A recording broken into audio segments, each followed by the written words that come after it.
Carell Media and Brandon Riley Miller Production. The most diverse group, toasting the most diverse talent. The Society of LGBTQ Entertainment Critics presents the Dorians Film Toast 2021. Hosted by Carell. With scheduled appearances by Andrew Ahn, Rosanna Arquette, Radha Blank, Charo, Margaret Cho, Lee Isaac Chung, Laverne Cox, Lee Daniels, Colman Domingo, Emerald Fennell, Jesse Tyler Ferguson, Beth Grant, Ned Douglas, Devin Green, Harry Hamlin, Cheyenne Jackson, Jharell Jerome, Leslie Jordan, Daniel Kaluuya, Peter Kim, Rachel McAdams, Chad Michaels, Carey Mulligan, Cynthia Nixon, Brad Rowe, Isabel Sandoval, Gabourey Sidibe, Raphael Silva, Harmony Valier Ramirez, George C. Wolfe, Danielle Zalapane, Chloé Zhao, Bruce Valant, Leslie Grossman, Morgan Mallory, Shira Lazar, and a special message from California Governor Gavin Newsom. With our esteemed panel of Gallica members,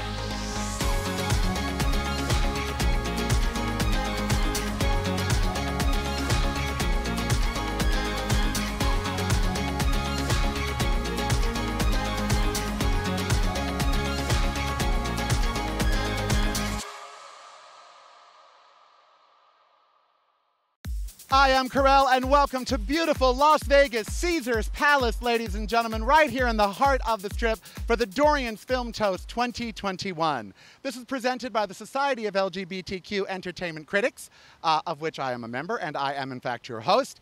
And yes, like many of you, I was just hankering to get out because we're all still on semi-lockdown, don't forget. But that's okay because I've been vaccinated. That's right, not once, but twice I've been poked. And that's the most action I've had in the last, year and a half. It's well worth it.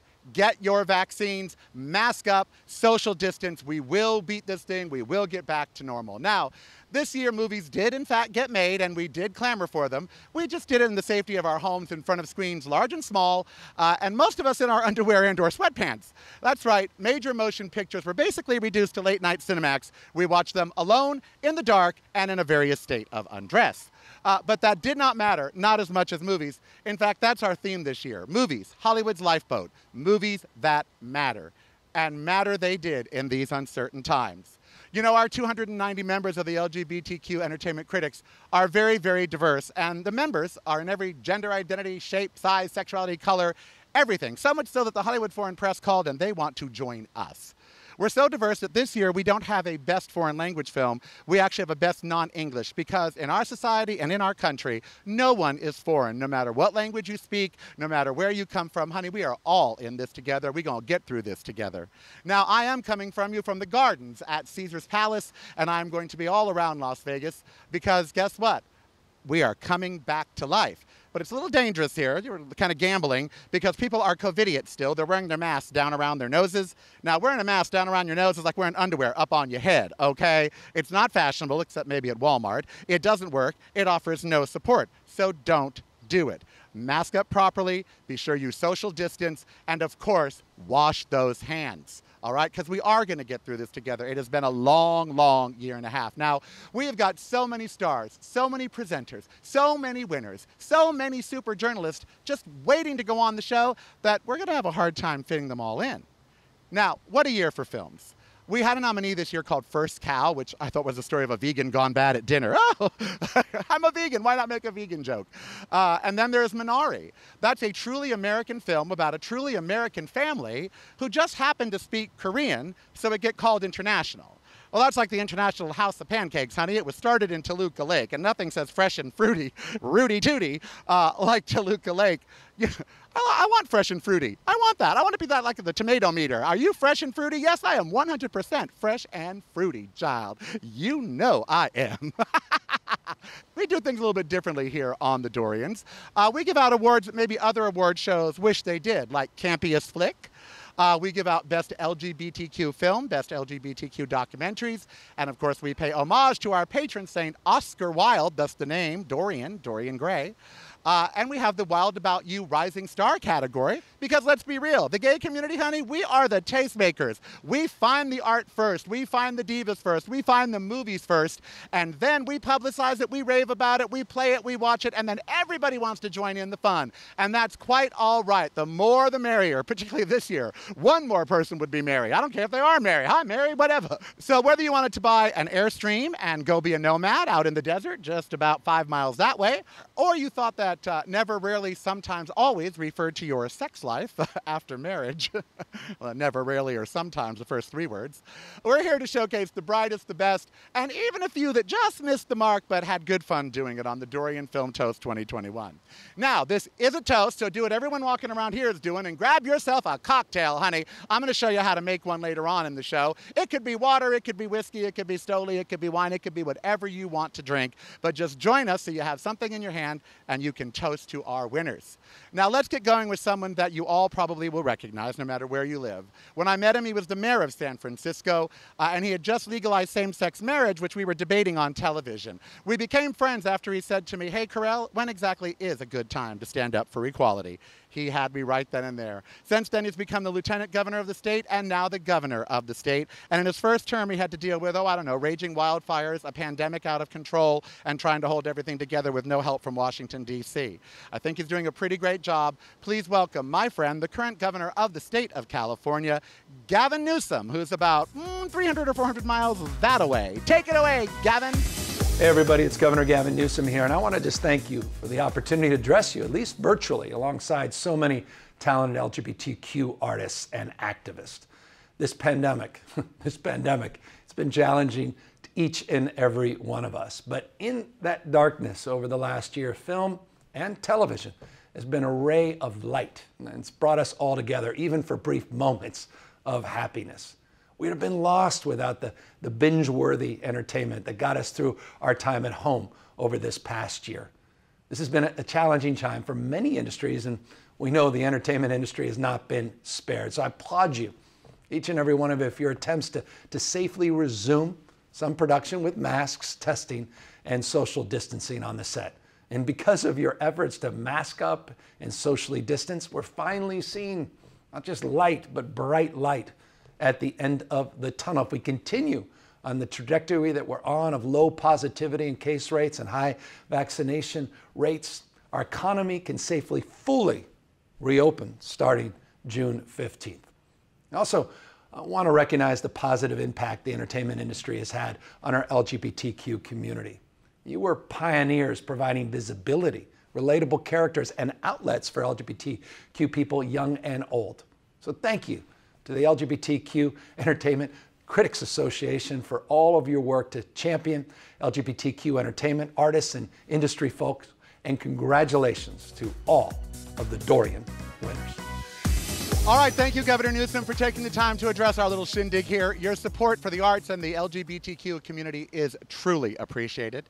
Well, while we are doing high-ranking speeches and while we are at a palace of all places, let's get right to the president of the Society of LGBTQ Entertainment Critics. She helps guide some of the biggest publications and websites in the community, and she gives voice to so many people and issues. And I love her glasses, by the way. They're always just spot on. She's a delight to work with. Please welcome the CEO and editorial director of Pride Media, Out, The Advocate, and Plus Magazine, someone yet to give me a centerfold because she says they don't do trifolds. And I don't know what she's trying to insinuate with that. Here is Diane Anderson-Minshall, everyone. Hi, Diane. It's been a really challenging year for everybody, including people in film and television. But now more than ever, it feels like movies really matter, especially movies that give voice to diversity, inclusion, equity, representation, movies where we can all see ourselves and have our stories told. Our 290 members at Gallica are proud to honor those films that we feel really did an exceptional job at entertaining, informing, and challenging us while moving the needle on what storytelling really should be. as the world begins the long climb out of the pandemic, and after a year of wonderful social justice reckoning and onto what I hope is a new normal, I know theaters will start to reopen, and a new hybrid of streaming and screening will emerge as the way that we see movies in the future. But what's really key here is that movies matter. I'm a Gen X latchkey kid who found bits and pieces of myself in the movies of John Hughes. But it really wasn't until I saw Desert Hearts in the late 1980s that I really saw lesbian and bisexual women on screen. That was Donna Deitch's adaptation of Jane Rowell's 1946 book. And it had a repressed divorcee played by the wonderful Helen Shaver falling in love with an irrepressible and out queer casino worker played by Patricia Charbonneau.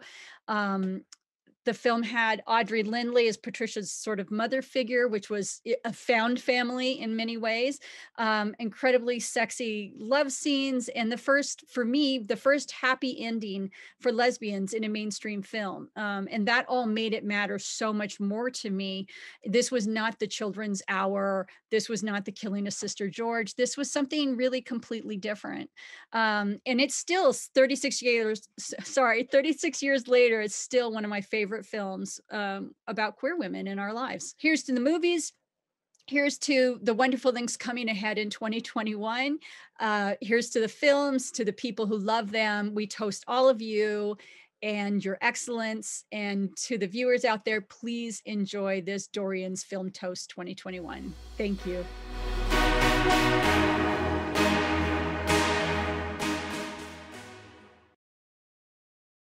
All right, before we talk about the drink I'm going to make, let's review. We've already had Antonio Banderas and Olivia Wilde from last year's Toast, all-star media panels, a seated governor, the female head of one of the largest LGBTQ publishing companies on the show already. And now we're going to let you into the minds of some of our Dorian voters. Now, some of these people that, give out awards, they keep their members far, far away. And I don't blame them. I've met some of their members. But we like to show you what our members were thinking when they came up with the nominees and when they came up with the winners. So let's go to our esteemed panel to talk about why movies matter. And also, throughout the show, we're going to be asking you, and many of you submitted videos about why movies matter to you and what movies matter. And don't forget to hashtag on Twitter, Dorians Film Toast 2021. That's hashtag Dorians Film Toast 2021 and hashtag Movies That Matter. All right, it's a not-so-square Hollywood Squares. Take it away, panel, for our first toast about why movies matter.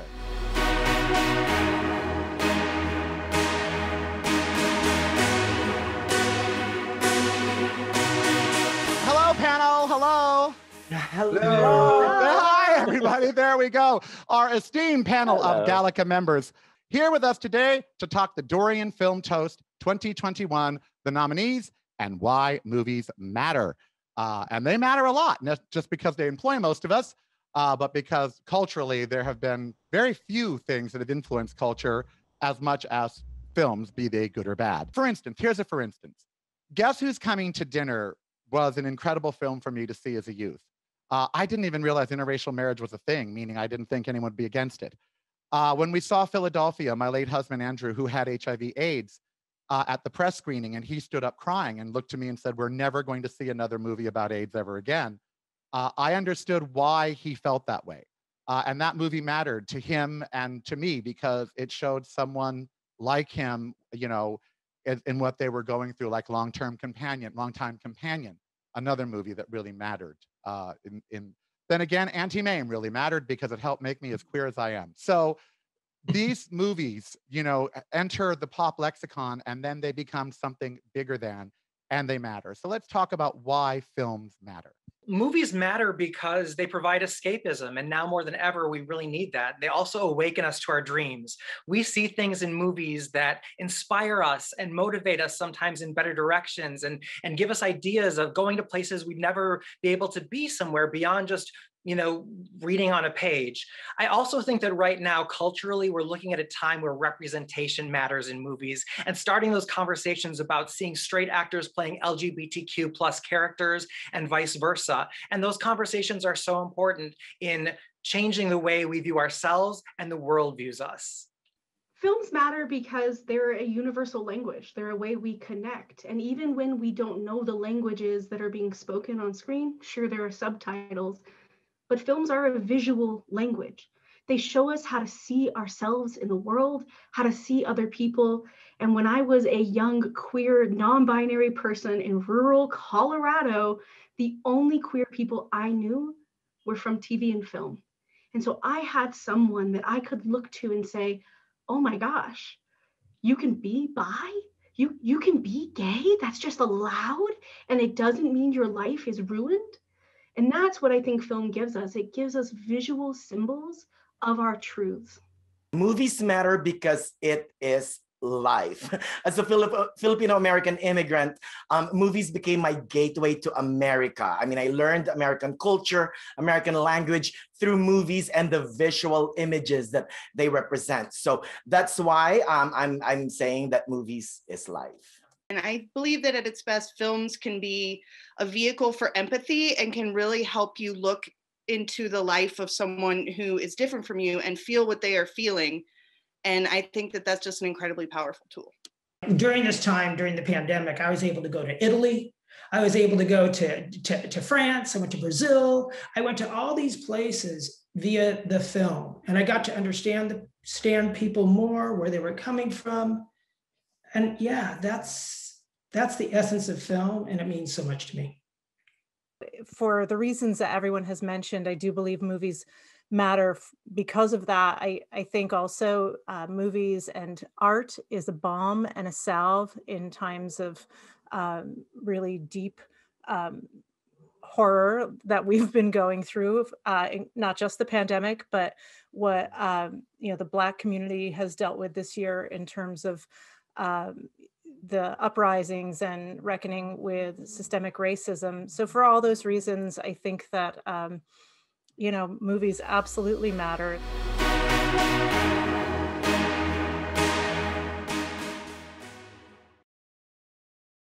Okay, since this is a toast, if you do drink, you can make a cocktail with me, or you can have your favorite beverage. Now, Stoli is the sponsor, and because of that, they sent me some Stolis, and I thought, well, I'm gonna have to make a Cosmopolitan. Now, I'm gonna show you what it takes to make it. It's gonna be 1.5 ounces of Stoli, give or take, give. It's going to be 1/2 ounce of Rose's Lime, a 1/2 ounce of cranberry, and then a splash of simple syrup. Some people use triple sec, I do not.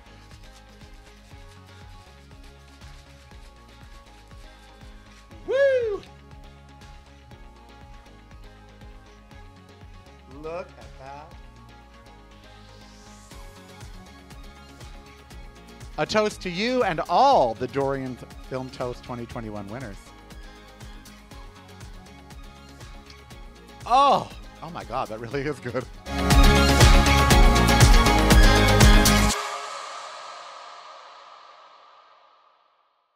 Alrighty, now that I've got my drink at the ready for toasting, it's time to get started with the best documentary category. Now, streaming has been really good for documentaries. It actually has allowed us more access to them, and we're able to watch them, and some of them are really incredible, and some are just darn strange. And by the way, Bridgerton is not a documentary, okay? And Andrew Ahn is here to present Best Documentary. Now, Andrew's first film was called Spa Night, and it was about a young Korean-American sort of dealing with the whole gay issue. And then his second film, Driveways, which is up for a Dorian for Best Unsung, was a heart-rendering story with Brian Dennehy in his last role, the late Brian Dennehy, about a young boy's friendship with an older man. And that movie just made me boohoo cry all ugly tears. But here is Andrew Ahn to present Best Documentary. Take it away, Andrew. Thanks so much, Carell. I'm sorry I made you cry. Hi, all. It's very good to be part of the toast this evening. Great documentaries can be riveting and powerful, surprising and gut-wrenching. Films like Common Threads, Veto, and Tongues Untied have helped shape who I am as a gay filmmaker. Because these films express the truth, they can be calls to action, for growth and for change. The Society of LGBTQ Entertainment Critics nominees for Best Documentary are Collective, in which heroic Romanian journalists uncover corruption at their peril. Crip Camp, a group of teens with disabilities set out to change the world. Dick Johnson is Dead, a wildly lovable man lets his daughter document his final months with humor and heart. Time. A woman fights for the release of her husband from prison, complex and heartbreaking. Welcome to Chechnya, about LGBTQ people risking their lives to fight oppression in Eastern Europe. And Disclosure, a film that explores how Hollywood has depicted transgender folks on screen. So, there is a tie. The winners are Welcome to Chechnya and Disclosure. A big congrats to all. And now, for a special talk with Welcome to Chechnya's director, co-writer, and producer, David France, and executive producer, Jesse Tyler Ferguson. Our first goal was to make it possible for and to force governments around the world to take action. They had been remarkably passive about what is a genocide in the making, ongoing today as we sit here speaking.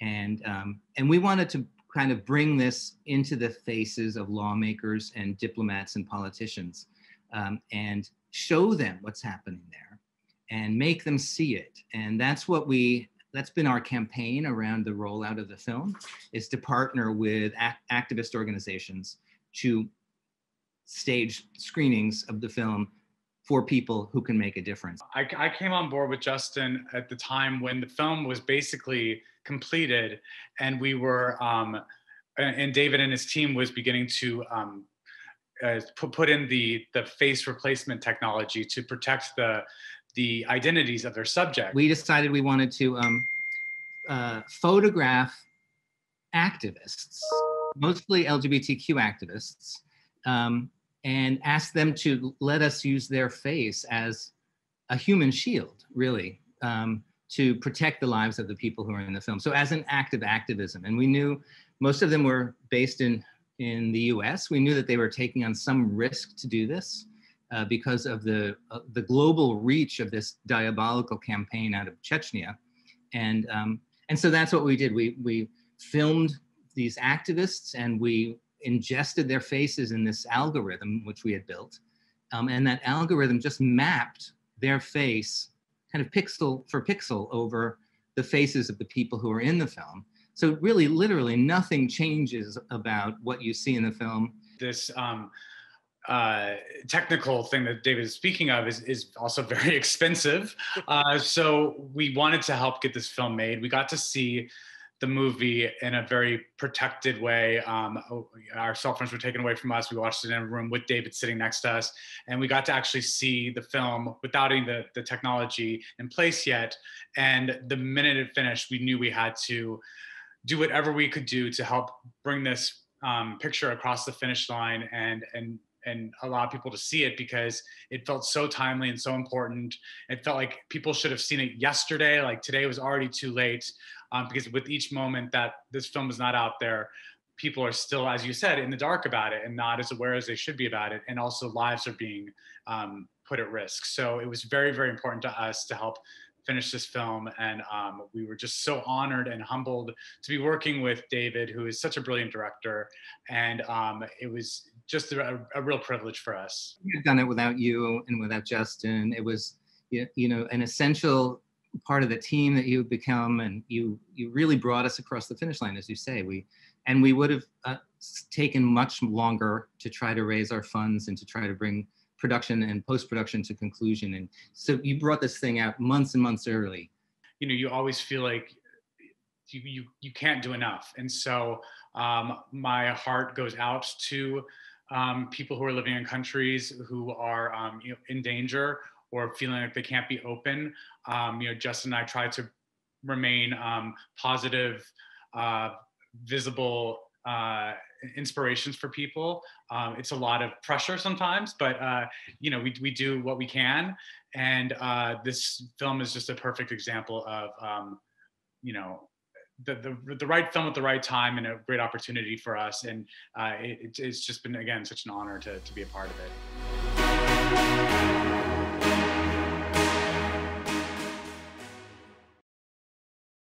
One of the best parts of the Dorian Film Toast 2021 is that we get a chance to make some decisions that other shows, may not make, like the martini bit, me in a vest. One of those decisions was to mix up presenters with established and up-and-coming talent, as well as real people. And you could not get any more real than Harmony Valle Ramirez. She's actually in a documentary called Room to Grow. In that documentary, she was known as Chris, even though she has always been Harmony. But she was transitioning, and she had to overcome the perils of, coming out as herself in a predominantly Latin high school, in an evangelical church, and in Hillsboro, Ohio. She is brave, honey. She is fierce, and she is here to present Best LGBTQ Doc. Please welcome Harmony Valle Ramirez, ladies and gentlemen. Yay! Hey everyone! I wanted to say thank you first of all for letting me share the room with so many other distinguished and talented artists. And I wanted to say that I'm really honored to be here as someone with a regular job and just a regular person, just to see what this side of the world is like again. And I say again because I also was part of a documentary as well called Room to Grow. It's about younger LGBT or queer kids finding their way through life and finding out what style of pride they like to fall into. Speaking of films that touched my heart, along with that film, I wanted to speak about Her Sitting a Wallflower as well. Both the film and the book do really good jobs of dealing with the associated trauma that goes with chosen family and birth family. And for the films that actually showcase such vulnerability here, the Dorian Award nominees for Best LGBTQ Documentary are A Secret Love, Born to Be, Disclosure, Mucho Mucho Amor, The Legendary of Walter Mercado, and Welcome to Chechnya. And it looks like the winner is, actually it's a tie. It's a tie between Welcome to Chechnya and also Disclosure. So congratulations, guys.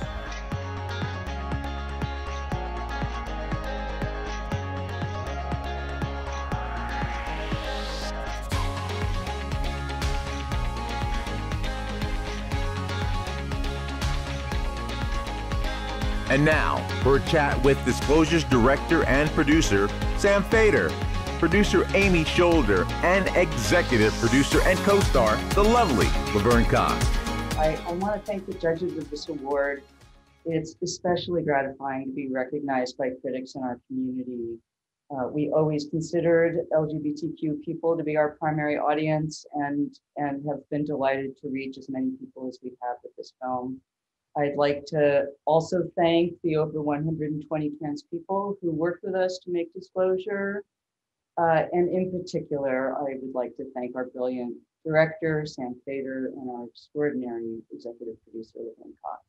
Thank you so much. I can't believe we got both awards, let alone one. It feels amazing to have support at everyone at Galaga. And like Amy said, in particular, you're our community, and that is always, that's always who we're most nervous about, right? That's always who we want to do the right work for. So recognizing our work means the world to us. Disclosure's impact has completely exceeded all of our expectations. In less than a year, we've seen change both on screen and off, from how people are making and watching media to hiring practices and mentorship programs. Disclosure has been used in trainings for lawyers and judges to discuss the bias they might have towards trans people in the courtroom or when they're preparing to defend a trans client. We've been having conversations with thousands of students around the world, and we've created toolkits for all of these areas to continue to work. So having this award only highlights this work and helps us push it further. It is a huge honor. So thank you so much. Well, I've always been really interested in history and learning from history so that we hopefully won't repeat the troubling things about it. I believe it was Oscar Wilde who wrote, "The truth is rarely pure and never simple." I believe that it is the job of the artist to be a seeker of truth. The truth of the history of trans representation on screen is neither pure nor simple. That truth is revealed in the effects of those representations on the lived experiences of trans people everywhere. the trans cast of Disclosure, along with our amazing crew and our fearless director, Sam Fader, deliver us beautiful, sometimes painful truths that if we allow ourselves to truly receive them, might be the beginnings of setting us all free. This, I believe, is why I've always pursued being an artist, that I might be free. Thank you so much for this incredible honor.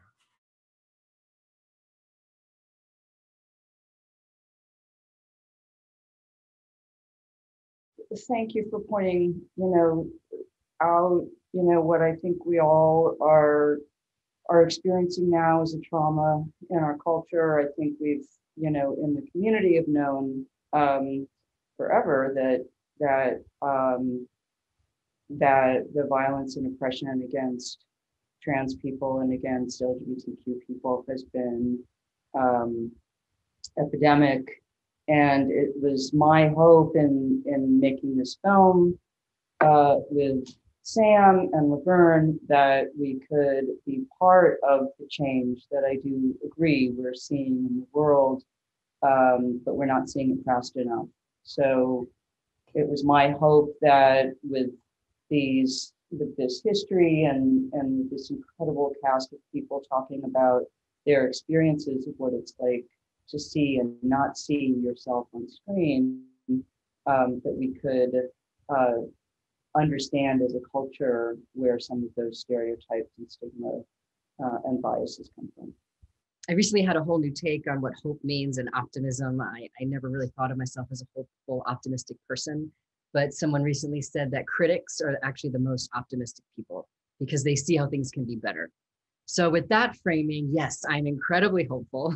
I do see how things can be better. When it comes to visibility, visibility alone is not what it takes. Visibility alone is not going to bring us the answers, is not going to bring us freedom, is not going to bring us our rights as we need them to be. There needs to be a huge shift in our cultural understanding of difference and nuance and accountability. Part of what Disclosure is so deeply rooted in is the paradox of visibility. And until we understand and take responsibility for that paradox, we'll be repeating the harm that visibility can create, right? When a marginalized community gets mainstream attention, often backlash ensues because of what preceded that visibility, because of the ideologies, the distortions that preceded that visibility. So I am hopeful that social justice movements can start to be better prepared for that potential backlash and perhaps use the visibility to circumvent that backlash. What we're seeing now, while we're seeing people in decision-making positions, we're also seeing these legislative bills being proposed against trans lives, against healthcare, against participation in public space, and it just signals more and more how. For example, when we're talking about like sports, these folks on the right who are speaking in defense of women's sports in the name of keeping trans people out, they never cared about women's sports before. So what is going on, right? Why are they suddenly using trans lives in order to further whatever agenda they have?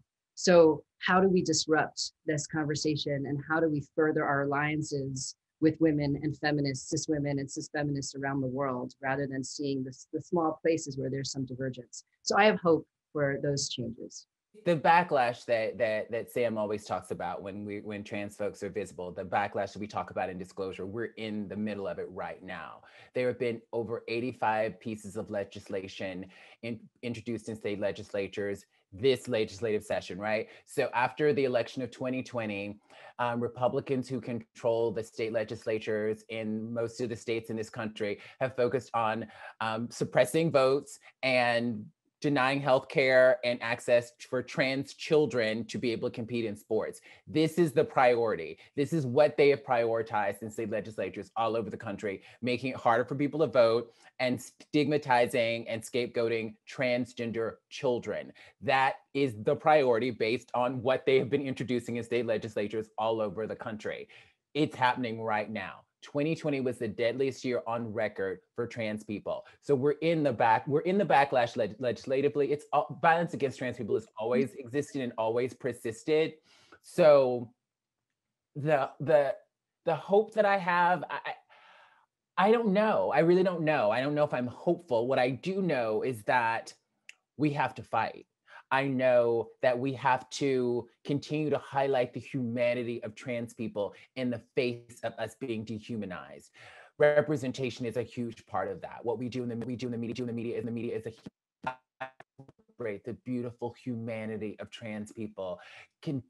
That's where visibility is useful, right? That we have to continue to be visible so that all of the sort of misinformation and straw man sort of scenarios that conservatives are putting forth about trans people do not persist, right? And then we need to make sure that hold legislators and government officials accountable when they pass this kind of legislation.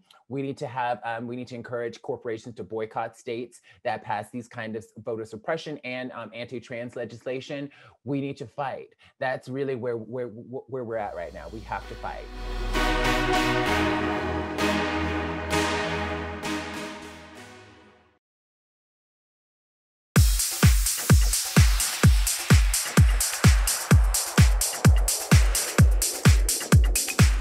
Hey there, beautiful people. My name is Travell Anderson, and I'm going to give you a couple of my favorite films that you should definitely check out. The first is 1996's The Watermelon Woman, a landmark film when it comes to queer films, okay, from Cheryl Dunye.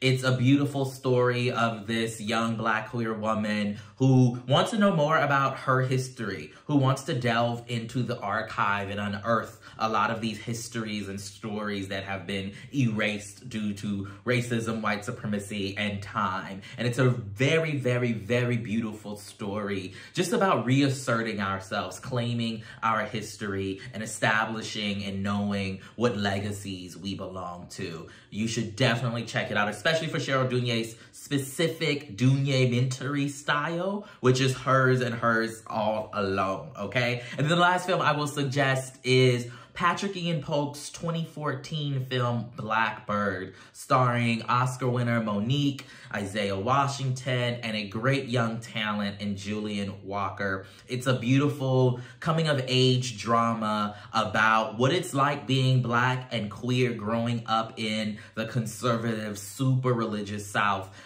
It is a blessing to see our stories as Black queer people on the screen, and Patrick Ian Polk always knocks it out the park. Welcome back. Now, I am outside of Paris, Las Vegas, in the shadow of the Eiffel Tower. And right now, if you want to see the Eiffel Tower, you got to come to Las Vegas, because in Paris, honey, they are locked up tighter than Madonna's face. I kid, Madge, but really, I mean, she looks like porcelain. She's over 60. You go, girl. To prove that language is no barrier, let's talk about the best non-English language film here with our esteemed panel. Take it away, panel.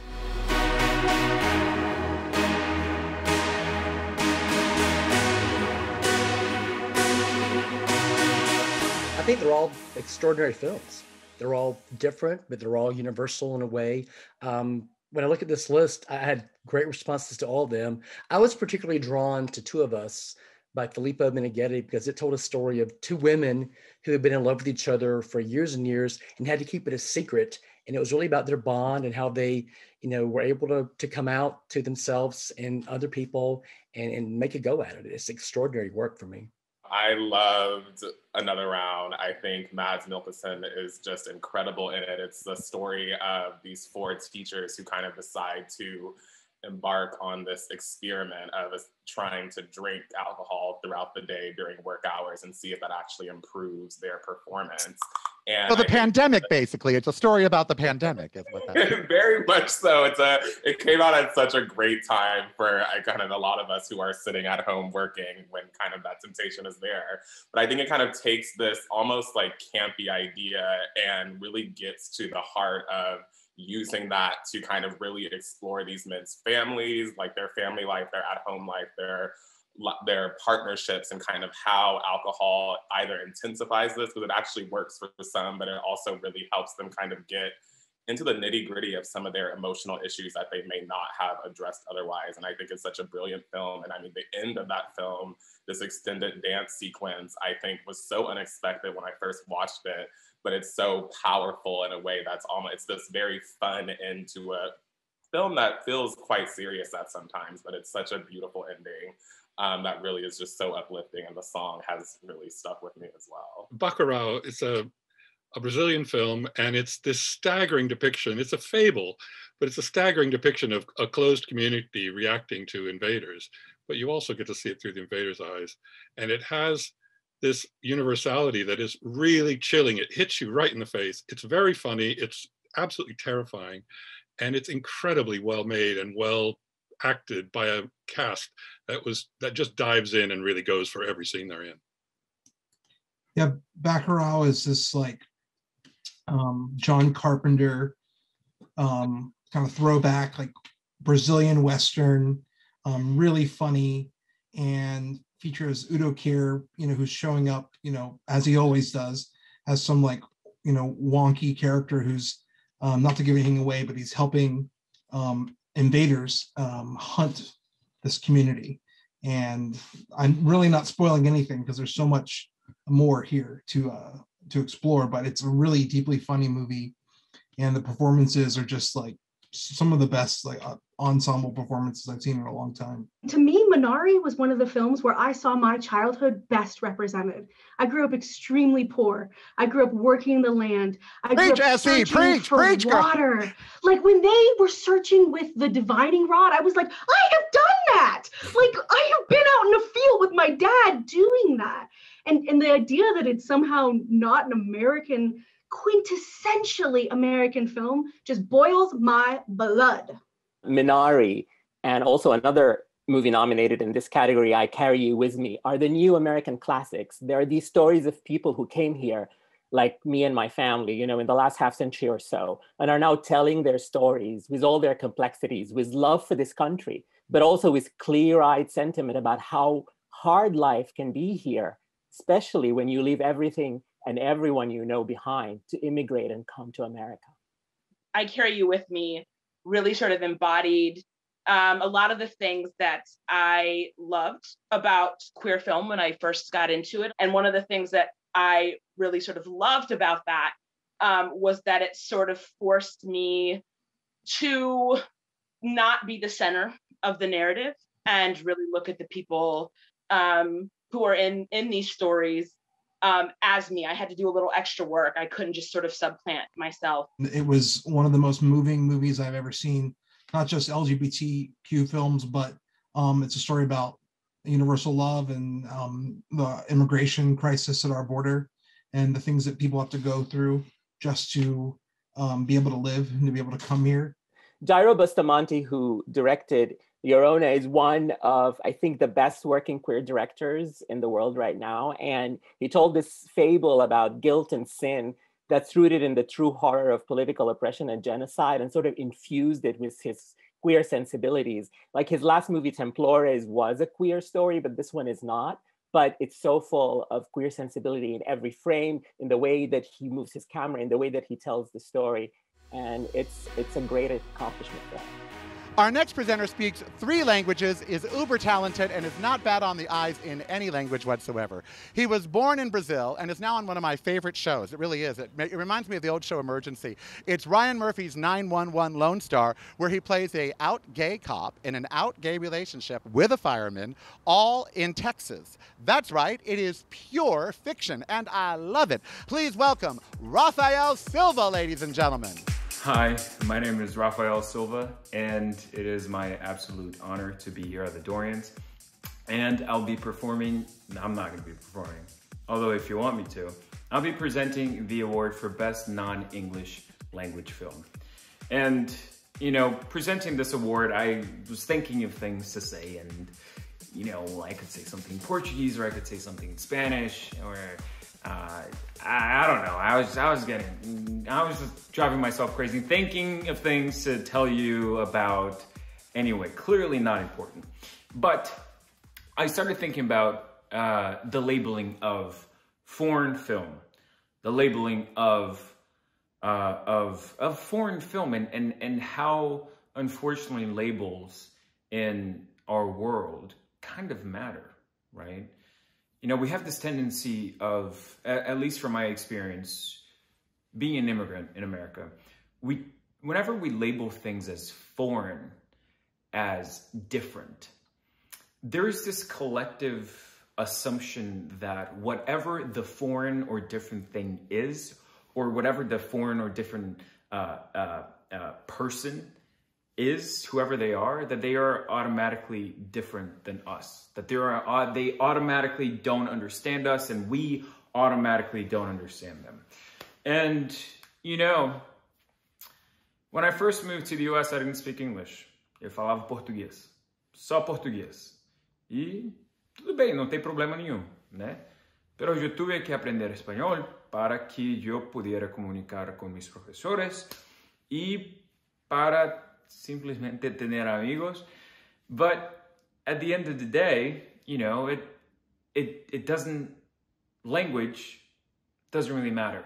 What matters is the humanity. I would sit down to watch movies or watch music videos in order to be accustomed to listening to English, in order to be accustomed to understanding mannerisms and even the culture.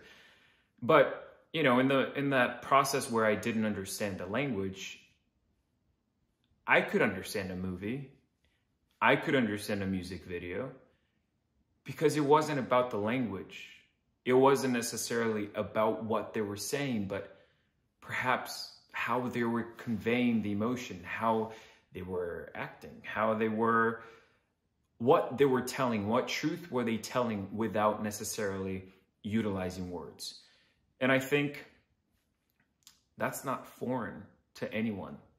That's not different to anyone in any part of the world. So I must admit that I'm quite happy that the award, at least this award, is called non-English film, non-English language film, because it just so happens to be not in English. Doesn't mean it's any different from you. Doesn't mean it's any different from me. And I think that's awesome, because that creates a more inclusive path towards this almost a globalization of art, of expression, of love. And when we see the language is in fact a bridge to other cultures and not a barrier, we can only grow. We can only be more successful. We can love more. How about that? All right. Just so you know, I'm going to present the nominees now, and it's going to be great. Okay. All right. The nominees are for Best Non-English Language Film. See? I did it. Are Another Round from Denmark, Bacurau or Nightjar from Brazil, I Carry You With Me, Te Llevo Conmigo, which is a Spanish language love story, La Llorona from Guatemala, Minari from the US, The Two of Us, or Deux from France. And the winner is Minari from the US. Congratulations to the winner. Accepting the Dorian is Lee Isaac Chung, writer and director of Minari. Hi, my name is Lee Isaac Chung, and I'm the director of Minari. I received this in the mail. This is a Dorian Award for Best Non-English Language Film. And I just want to say thank you. I'm so very honored for this. I feel like this film, for me, is all about a desire for us to humanize ourselves, especially during these times. And it's also a desire to move beyond all obstacles so that we can love each other better. And I feel like that's what Gallica is all about, what all the critics at Gallica are all about. So I just want to thank you all for this, for kind of coming alongside us, for being an ally. And I was told to cover this up at all times. I feel like Mr. Rogers here. But yeah, I just want to say I'm going to treasure this one, and bless you all and thank you all. And let's just keep fighting the good fight together. Thank you all so much.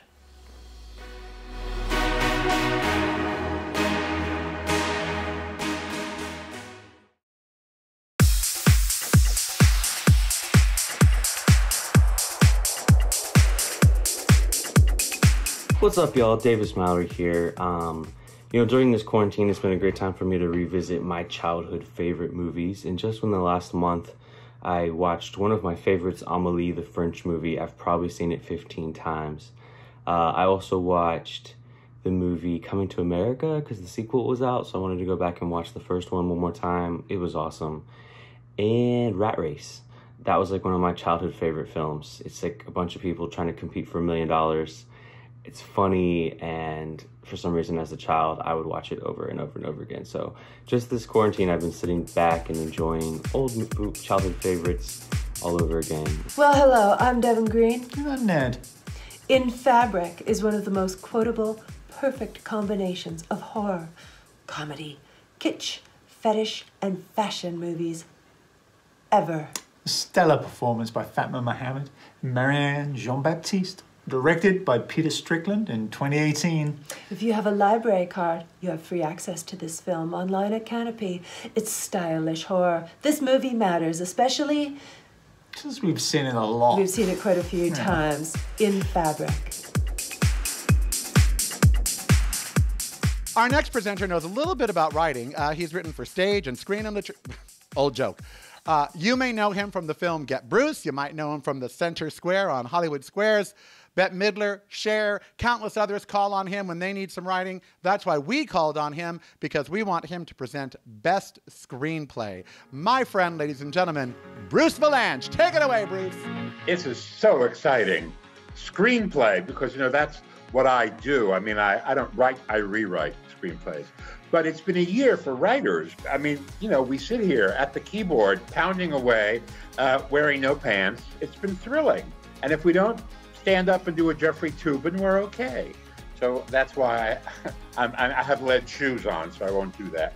So here I am presenting this award for screenplay, and let us look at the nominees. The nominees for the Dorian for Screenplay of the Year are Chloé Zhao for Nomadland.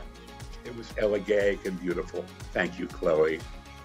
Next, Eliza Hittman, Never Really, Sometimes, Always. Emerald Fennell for Promising Young Woman. Next, Lee Isaac Chung for Minari, a truly American film about the American dream. Who knew that in Korea they have feisty, foul-mouthed old grandmothers just like we do? Radha Blank, the 40-year-old version. I would have a drum roll. Instead, I have a California roll, which I'll get to in a moment.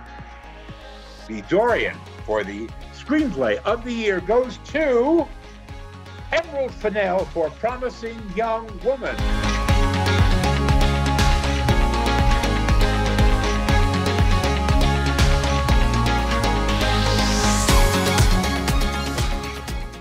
Hello, I'm Emerald Fennell, and I just wanted to say thank you so, so much to the members of Gallica for this unbelievable Dorian Award, which is the most amazing, exciting thing I've ever received in the post, and it has brightened up my entire week.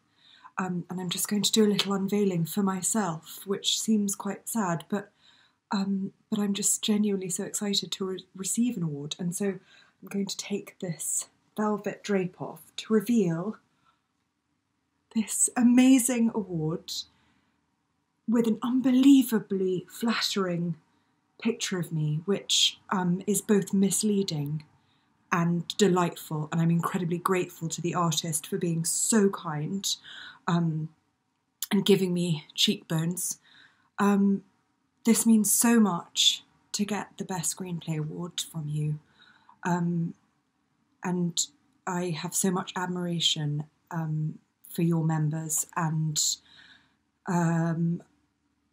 I'm sort of slightly at a loss for words, because it's just such an incredible thing when you never expect people to, even watch your film. You hope they will, but you don't expect it.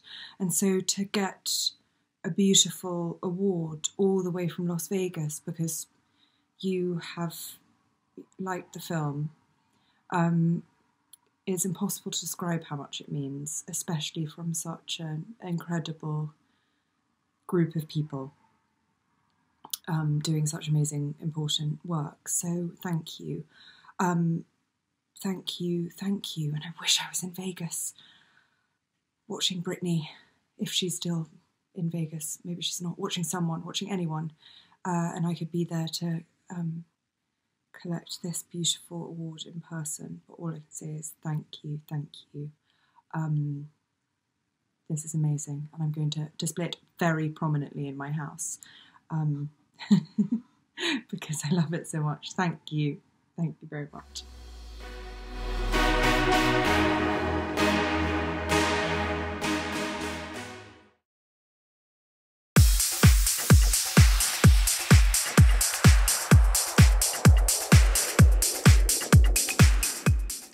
I think that one of the most important films that impacted me in one way or another is Imagine Me and You, which was probably one of the first LGBTQ films I've seen.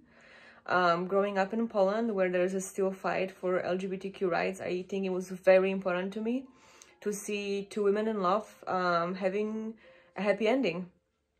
And as for the recent times, the movie that got me through pandemic and still is getting me through pandemic is Birds of Prey by Cathy Yan. I think I've seen that movie over 20 times. I think it's just this wackiest, in the most positive way, funniest, uplifting film that is at the same time very empowering, and seeing all female diverse cast at the forefront, it's just something that I needed right now. And I think it just never gets boring, never. Thanks, Bruce, and congratulations and a toast to Emerald Fennell. No matter what role she's in, we love one of Gallica's biggest supporters, the incredible Margaret Cho. Whether it's in films or TV or live on stage, she is just such a positive example of what it means to overcome multiple Hollywood stereotypes and thrive. And she's a great dog mom, too. She really is. Here to present Best Film Performance Supporting Actress is the irrepressible and irreplaceable Margaret Cho. It is great to be back at the Dorians. I'm here to present the Best Supporting Actress in a Film, and I want to say a little about support.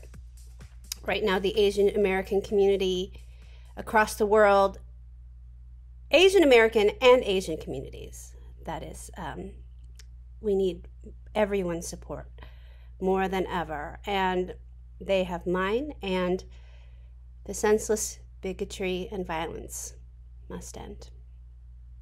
It's really tragic. But we can help, we can change. And just like in life, in film, we support each other. This year, the Society has singled out 5 incredible women that supported equally incredible casts with their talents. The nominees for Best Film Performance Actress are Amanda Seyfried in Mank, Candice Bergen in Let Them All Talk, Markia Bakalova for Borat subsequent movie film. Also, I love that his middle name is Margaret. Olivia Colman in The Father. Yoo Jung-yoon in Minari.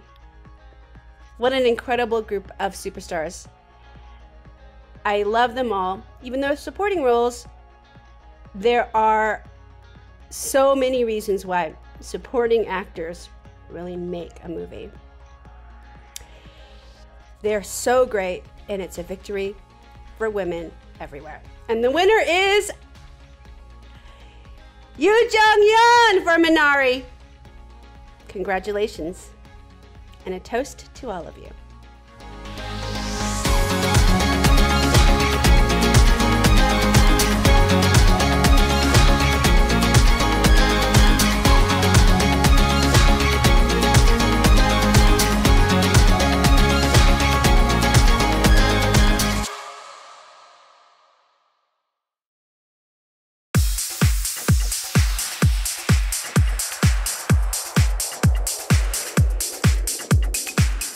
everybody, I'm Jim Colucci. And I'm Frank DiCaro. And we want to tell you about two movies that shaped us. For me, there's, of course, so many things to choose from, but I go right to 9 to 5. It came out in 1980.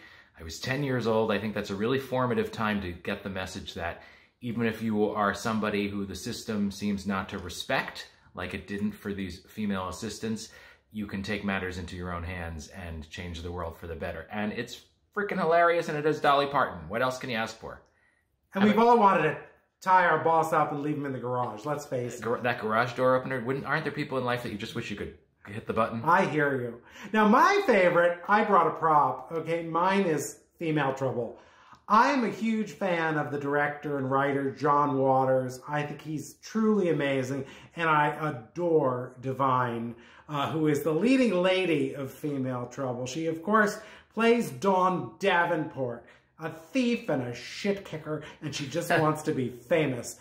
I love the movie because it truly is something that sort of comments on our society, comments on fashion, comments on our notions of beauty, says a lot about show business. And for me, the first time I saw it, I was a freshman in college, and I went to an old revival house. Kids, you used to have to go to the theater to see old movies because it was before the VCR. Remember those? You don't remember those. Never mind. Anyway, I went to see it, and there is a moment in the film where Aunt Ida, okay, who's kind of this toothless hag, but she's adorable and wonderful, Edith Massey, and she says the line that I think so many of us just cheered over. She said, "Queers are just better." And at that time, the first time I heard that, it just meant the world to me to see this up on a screen, out in public. And here is this crazed aunt who says, "I'd be so happy if you just turned Nellie," she says to her straight nephew. But he doesn't, unfortunately. He goes to find himself in Detroit in the auto industry, as he says. So anyway, any John Waters movie is good. Hairspray, Serial Mom, whatever. But truly, his Citizen Kane is Female Trouble. And if you've never seen it, you've got to. I don't know. I think Lily, Jane, and Dolly have the power to turn somebody Nelly, too. Atta girl. Atta girl. Atta girl. Hey, Divine. Atta girl. You know, the pillars of Caesar's palace, if you look, there's lots of pillars. They hold up this gargantuan structure where, according to its founder, J. Sarno, who was a son of Polish immigrants, not Romans, by the way, everyone can be a Caesar inside, and guests are made to feel like they are walking behind a movie screen. So without support, this entire thing would crumble, just like an ensemble in a film. Our next presenter knows something about solid cast. He's a film and stage actor, award-winning producer and teacher in New York City. He's been on and off Broadway, and he's a regular in film and TV, including the Dorian-nominated The 40-Year-Old Version. He's here to present the best film performance for a supporting actor. Take it away, Peter Kim. Thank you very much, Carell. It is my honor to present this next award. This category has extra special meaning to me this year, since I had the immense pleasure of playing the supporting role of Archie Choi in Radha Blank's The 40-Year-Old Version. As a longtime New York actor, I'm a fan of any and all types of storytelling. But movies are unique because they have the ability to reach and therefore impact so many people. When they're great, they really resonate with our worries, our fears, our hopes, our fantasies, and our histories. The Society of LGBTQ Entertainment Critics nominees for Best Film Performance Supporting Actor all resonated indeed. As a conflicted soldier, a controversial equal rights activist, a legendary singer, a sobriety guide for the deaf, and an accused anarchist. They are Chadwick Boseman, The Five Bloods, Daniel Kaluuya, Judas and the Black Messiah, Leslie Odom Jr., One Night in Miami, Paul Raci, Sound of Metal, and Sacha Baron Cohen, The Trial of the Chicago 7. And the Dorian goes to, I made this myself, Daniel Kaluuya for Judas and the Black Messiah.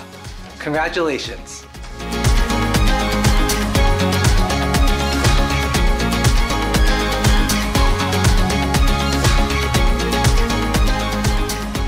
Thank you so much, Dorian Awards, for this award, and I appreciate all the critics out there for voting for me. I'd like to thank all my family, everyone that knows me. I'd like to thank the Lucas brothers for pitching and creating the idea of Judas and the Black Messiah. I thank Will Burson for co-writing it. I'd like to thank Shaka King for leading us and being an incredible collaborator and guiding us and being the through line of this film. I'd like to thank Ryan Coogler, Zinzi Coogler, Sev, everyone at Proximity.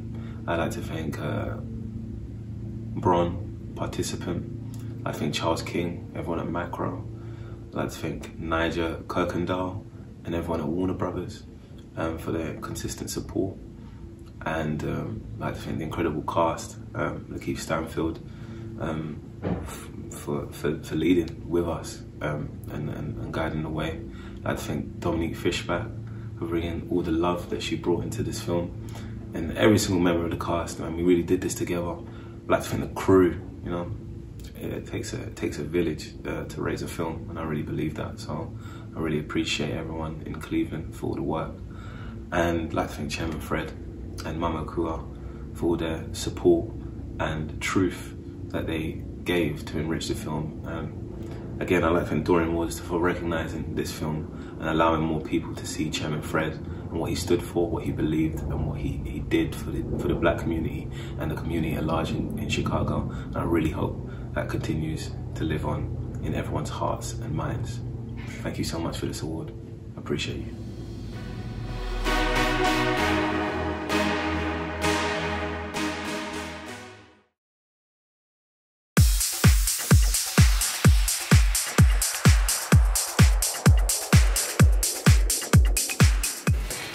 I'm Katie Ward.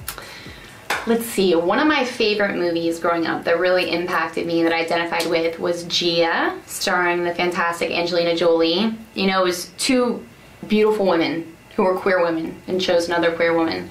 And also, I'm in recovery from addiction, and just really resonated with me through the years. There's lines from that movie that I haven't seen in years, and I just still remember. You know, when her mother talks to her, and she's working in the store and says about going back to modeling, and she's like, "Mom, this is the good part. The recovery was the good part." Almost like makes me tear up. And you can't just take a girl's knife, you know? My friend and I actually started a movie club during quarantine. So every week we watch a new film and then we discuss it. And one of the films that we watched is Park Chan-wook's The Handmaiden, which is a Korean erotic psychological thriller. And it's just so good. It's so sexy and beautiful to watch, in the wardrobe and the acting and the music. And I don't want to say anything because I don't want to give anything away, and I think it's just best to go in blind. And even though it's almost 3 hours, but do not let that put you off, because every moment is so enthralling and so wonderful and so beautiful and makes you feel so many things. And isn't that just what a good movie does? Like films, the Las Vegas Strip has changed over the years, just like Caesar's Palace. There used to be lavish signs, many of which are on display now down at the Neon Boneyard, the Neon Museum, which is a must-see. And then just driveways and parking lots so you could get right in and start spending your money like your stimmy check. Now it's lavish sets and beautiful architecture just everywhere. They have a conservatory of flowers down at Bellagio that is absolutely gorgeous. It's visually stunning, which brings us to the most visually stunning film at the Dorian Film Toast 2021.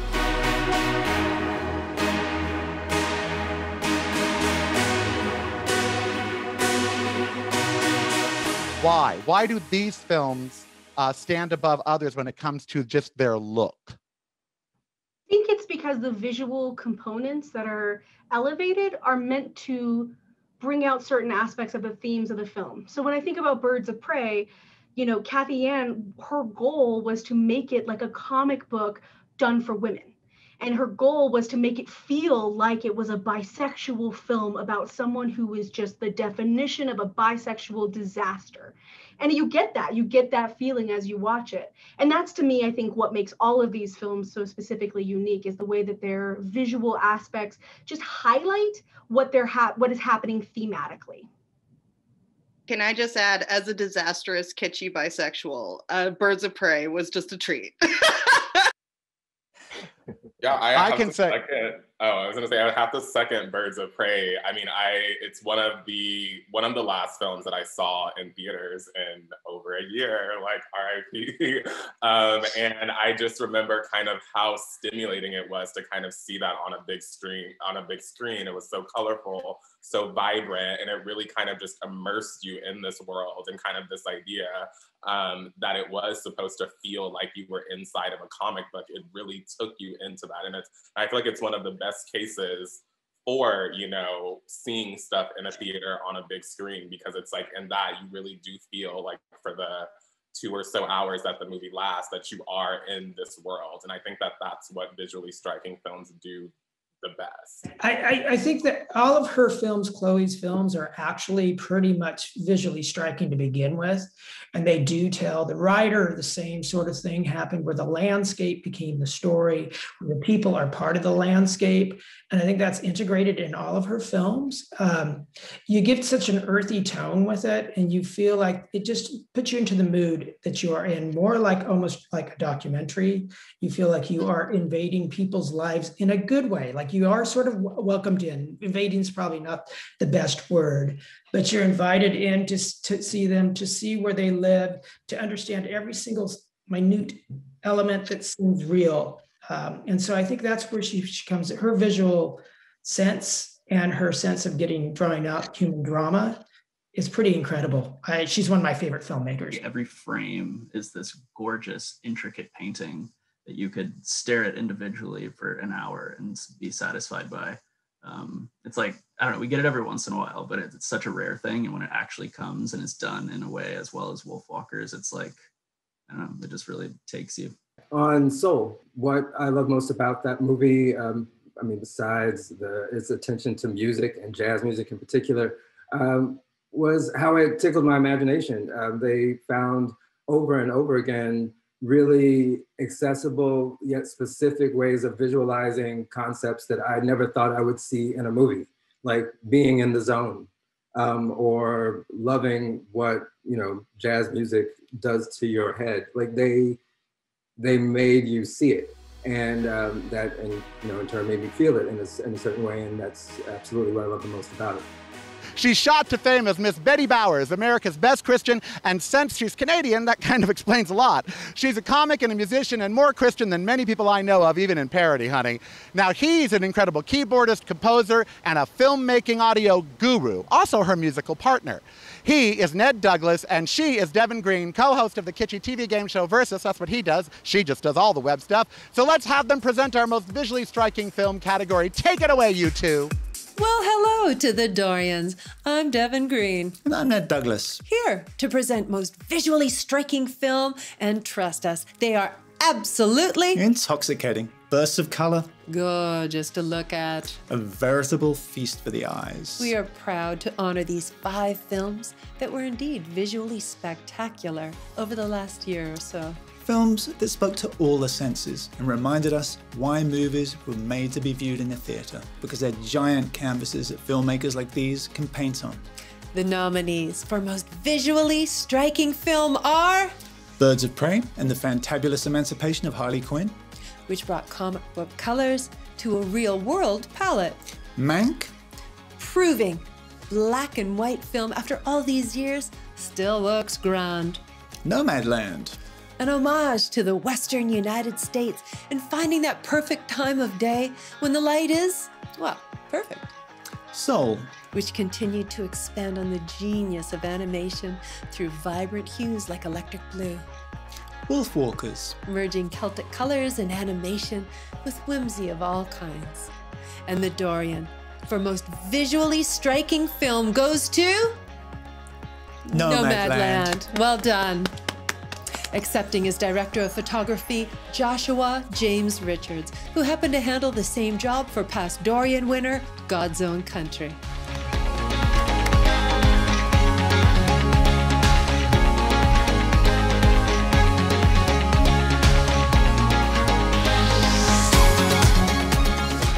Thank you, Gallica, for this wonderful honour.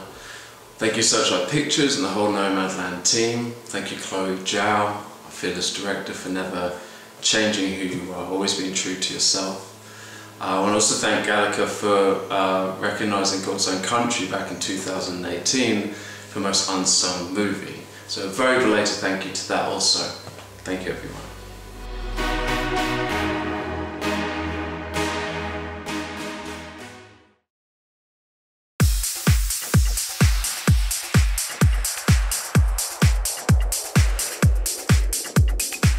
Hi, Corey Campercioli here, writer and star of Femme, which is now streaming on Reverie. Check it out.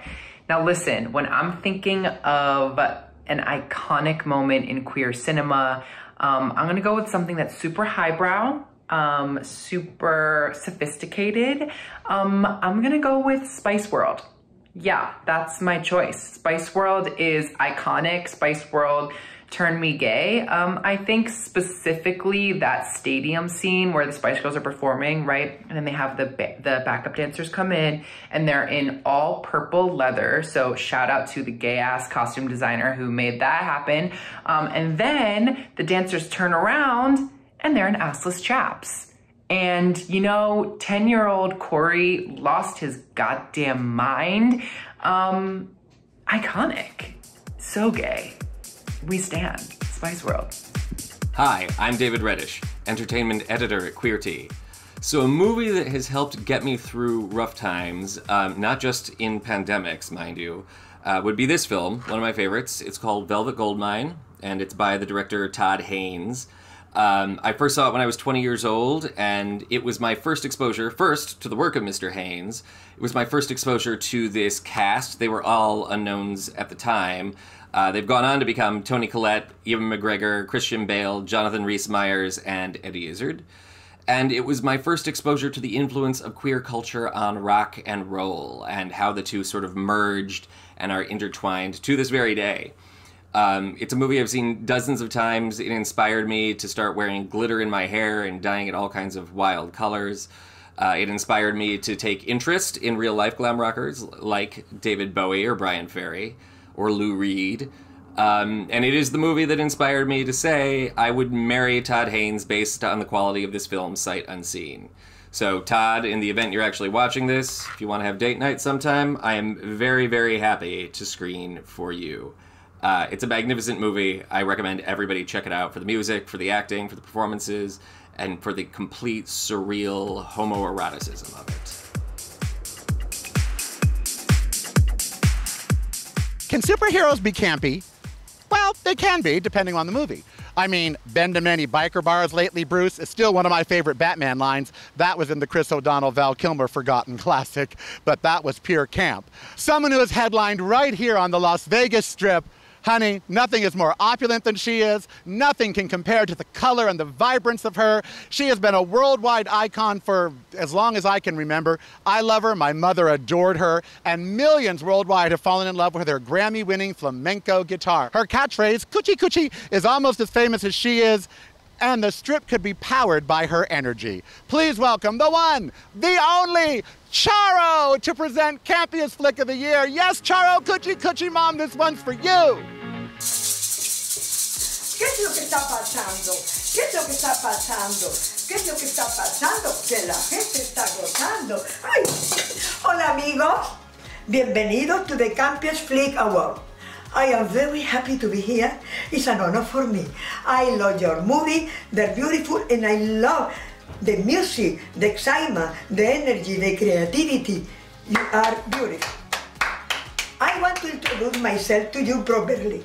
My name is Charo, and I'm here to say I brought the coochie, coochie, coochie to the USA. I love the movie that I'm going to introduce it to you. They all nominated, no loser. Every movie is a winner. So let's start right now. Number one, best hair. Bed hair is a fabulous title because everybody once in a while have a bed hair day. Look at me. I look like a cucaracha because I have been all day long trying to fix it and the weather or whatever. Look at me. I look like a broom. I can clean your studio if you needed a broom. It's a beautiful movie. Second movie nominated is called Bird of Prey. Coño, qué título más largo, etcétera, etcétera, etcétera, etcétera. Beautiful movie, highly recommended. The third movie, unbelievable, successful, Eurovision Song Contest, the story of Fire Saga. Ya ya dingo, ya ya dingo. I see, they're talking about the pricking. Okay, the third movie, emotional, real, is happening, very sensitive, The Prom. Highly recommended. And the last movie nominated, Wonder Woman 1984. What a woman she has got. She don't take shit so easy. Highly recommended. So, are you ready? Remember, everybody is the winner, but I have to let you know which one it was selected, okay? Tremolo.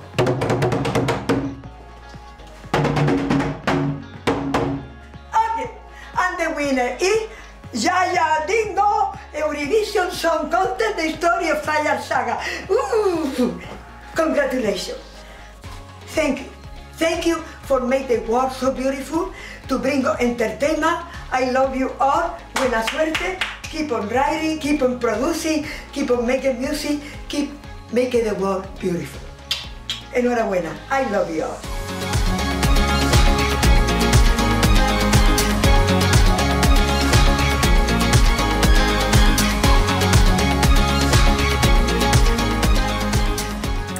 Dorian voters, thank you so much. I'm so honored and grateful to receive this year's award for Campiest Flick. I have to say, Will Ferrell did pitch this movie about the Eurovision Song Contest to me as a serious drama. I believe he referred to it as a thespian's opus. So, he might be a little pissed about this award, but I, for one, think I can safely speak on behalf of everyone else except for Will Ferrell and say that we are very flattered to receive this prestigious award. So thank you so much from the bottom of our hearts.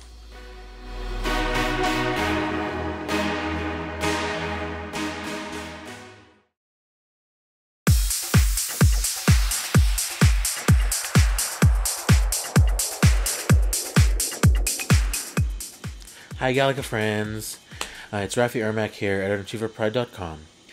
When I was asked to participate in this year's virtual film toast and rave about my favorite movie, there were about like a bajillion titles that came to mind right away, and I actually had kind of a hard time narrowing it down. But then when I really thought hard about it, I realized that over the years there have always been two films that have never failed to entertain, comfort, and enlighten me every single time I watch them, and trust me, I've watched these girls a lot. The first is 1998's Ever After, directed by Andy Tennant and starring my It Girl 90s Dream Queen Drew Barrymore and Oscar-winning legend Angelica Houston. Side note, one of my most prized possessions in the world is my mom's old VHS copy of Ever After, which I have right here. Look how pretty she is. The princess saves herself in this one, and it's an incredibly empowering, historicized retelling of the classic Cinderella fairy tale. It's also a perfect example how, even in extreme hardships, kindness and love always prevail and win out in the end. And considering the past year we've all had, that's a message that is always worth remembering. Plus, Angelica Houston's delightfully evil performance as the stepmother, Baroness Rodmilla de Ghent, is the perfect foil to Barrymore's spunky modern Cinder girl, Danielle de Barbarac. Stan Cinderella. And the second is 2001's Spirited Away, the Oscar-winning coming-of-age fantasy film written and directed by Studio Ghibli co-founder and anime legend Hayao Miyazaki. Even people who don't consider themselves big anime fans can find something universally relatable in 10-year-old heroine Chihiro's coming-of-age journey, where she's just starting to learn how truly independent and strong she really is when forced to save her parents from the mysterious spirit world. Both these films have kept me company during some of the loneliest and challenging times of my life, like the pandemic. and really helped inform the way I see the world, especially when it comes to seeing women and femme people as the heroes of their own stories. During the pandemic, I've revisited both of these films, and they are just as fresh and timely today as they were when they were released, and I can't say enough how much I absolutely stan these two movies. They say impersonation is the highest form of flattery, and Hollywood films have always given drag queens and kings everywhere a host of talent from which to choose.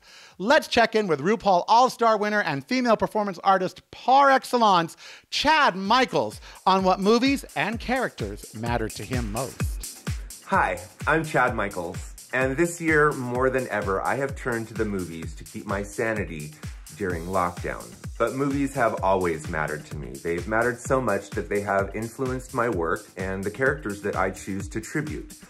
For instance, I cannot forget the first time I laid my eyes on Joan Crawford. Those eyebrows, those lips, she was marvelous in films like The Women, Mildred Pierce, Johnny Guitar, and let's not forget, Straight Jacket. Yes, Christina, bring me the axe. In fact, sometimes she just takes me over. It's crazy. Tear down that of a Confederate flag and put a pride flag where it ought to be. Woo! She can be exhausting. What a pistol. But let us not forget the amazing movie, Whatever Happened to Baby Jane, starring Bette Davis and, of course, the legendary Joan Crawford. A movie so juicy that Ryan Murphy made a miniseries out of the alleged backstage drama. And then there was the movie that taught me to explore new vistas, to always be true to myself, to always drink excessively at parties, and to always have fabulous friends. Yes, it is Rosalind Russell as the irrepressible Auntie Mame. There now, are we all lit? Oh, darling, of course movies matter. We show them often here at Beekman Place to enrich and nourish the impressionable young mind of my dear, darling Patrick. Oh, Patrick, Patrick, Patrick. What would we do without our favorite films and our favorite gin? Speaking of which, go fetch Auntie Mame a martini, dear. Yes. And now, as I tell my personal assistant, Agnes Gooch, life is a banquet, and most poor suckers are starving to death. So live, Agnes, live! Oh, Patrick, Patrick, indeed. I always wanted to live at Beekman Place, perhaps in the next life. Now, our final diva is not solely an actress, but all of the films that she has made have gained acclaim, and even got her to the Oscars in that famous Bob Mackie dress. Yes, of course, it's Cher. And I'll never forget the first time I saw her in movies like Moonstruck and Silkwood, Mask, Tea with Mussolini, Mermaids, Burlesque, the list goes on and on. The hits just keep coming. But I'll tell you this, she's the brightest star in my Hollywood sky.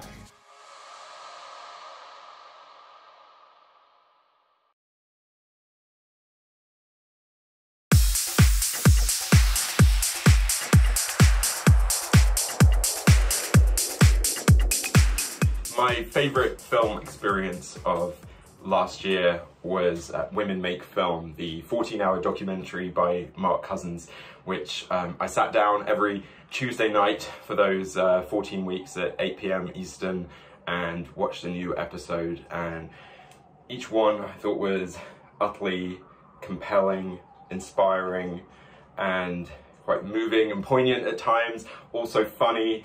And it was just something that really helped me get through last year, and it reinvigorated my passion for film, made me, you know, examine it in different ways, all the ways that film is kind of put together. It was a film school of sorts, and using those nearly 200 women filmmakers, I kind of discovered lots of new films through it too. So really a very invigorating and inspiring experience.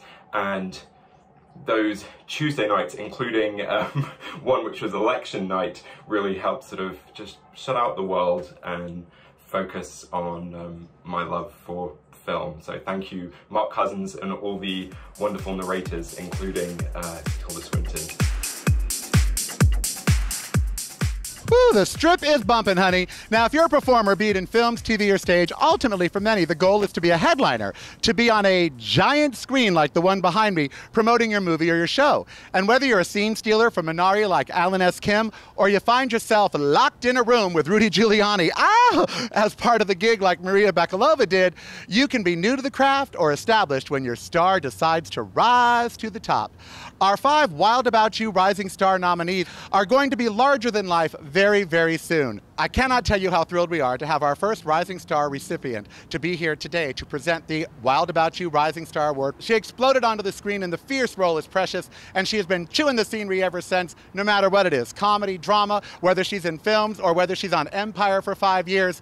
Gallica certainly got it right when they named her Rising Star, because boy did she. Please welcome the incredible Gabourey Sidibe. Now, I'm not sure if you know, but I was actually Gallica's very first Rising Star recipient, and that was back when I did Precious. But also, my latest film project, Antebellum, one of my co-stars, Janelle Monáe, is also a former Dorian winner. So you guys have really great taste, obviously. But let's get to these Rising Star nominees, right? So first is Alan S. Kim. He played a feisty kid with a heart defect and lots of heart. Alan is only 7 years old, and so obviously he's got quite a head start on superstardom. Next is Kingsley Benadir. So powerful and charming in movies like One Night in Miami.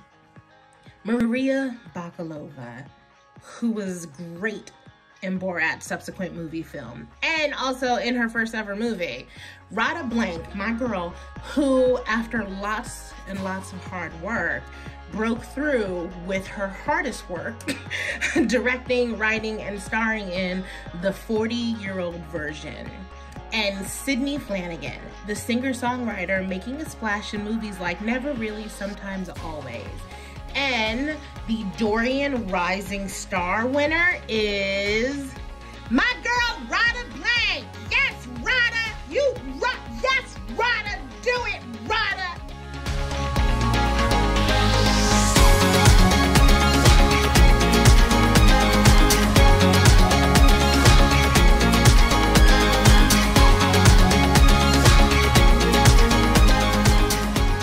Hi, I'm Radha Blank, director, writer, producer, bagel maker, and dreamer behind the 40-year-old version. And now I'm the proud recipient of the We're Wild About You Rising Star Award. Oh my God, amazing. Thank you so much to the Dorian Awards for bestowing me with this honor. And a huge thank you to the Gallica members who voted for me. I am so grateful for this community of trendsetters, style makers, activists, artists, champions for the outliers, those of us who often get overlooked and underexposed. But the beauty of this kind of challenge and this kind of moment is it gives many of us from marginalized communities the power in deciding how we show up and where we show up and who represents us.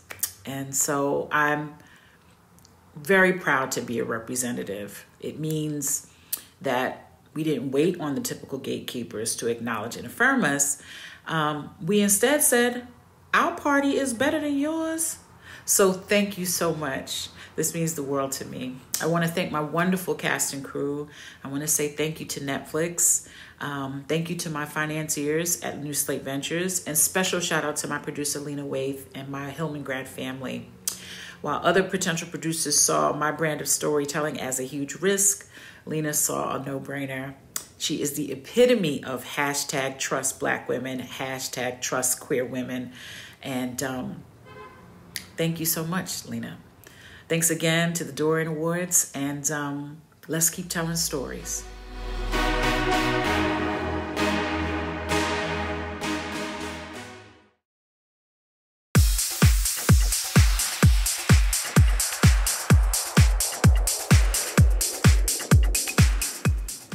When I was younger, I can arguably say that I think that movies saved my life.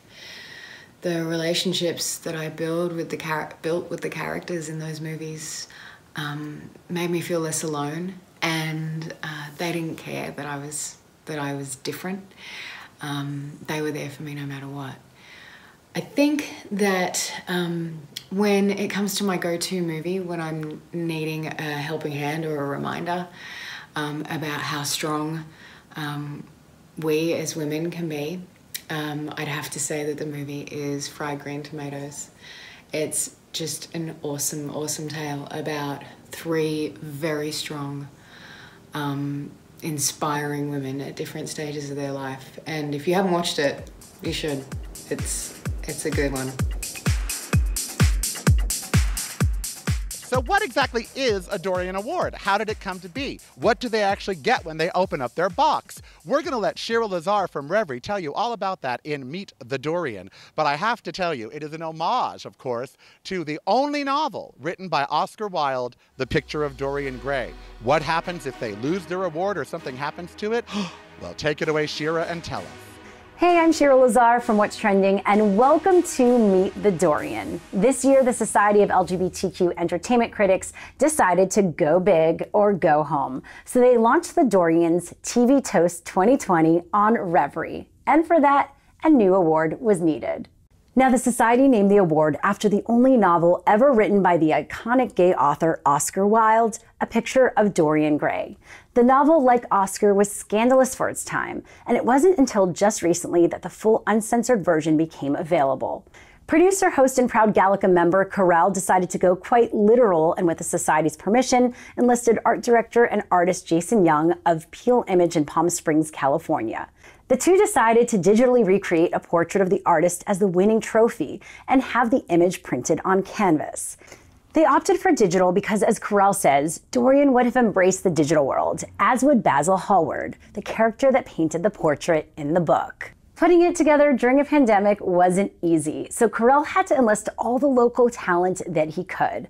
A local Las Vegas art shop made the easels for the 8x8 canvases to rest, and Customistic Las Vegas had the impossible job of embossing the gold metallic Dorian logo on a velvet cover.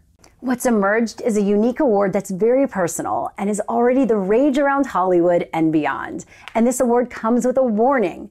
Inside every box comes a note card that says, "Congratulations, illustrious winner." The trophy is an homage to the picture of Dorian Gray. As you may recall, if anything befell Dorian's portrait of himself, he would perish. So keep your award safe. It also contains a quote from Oscar Wilde.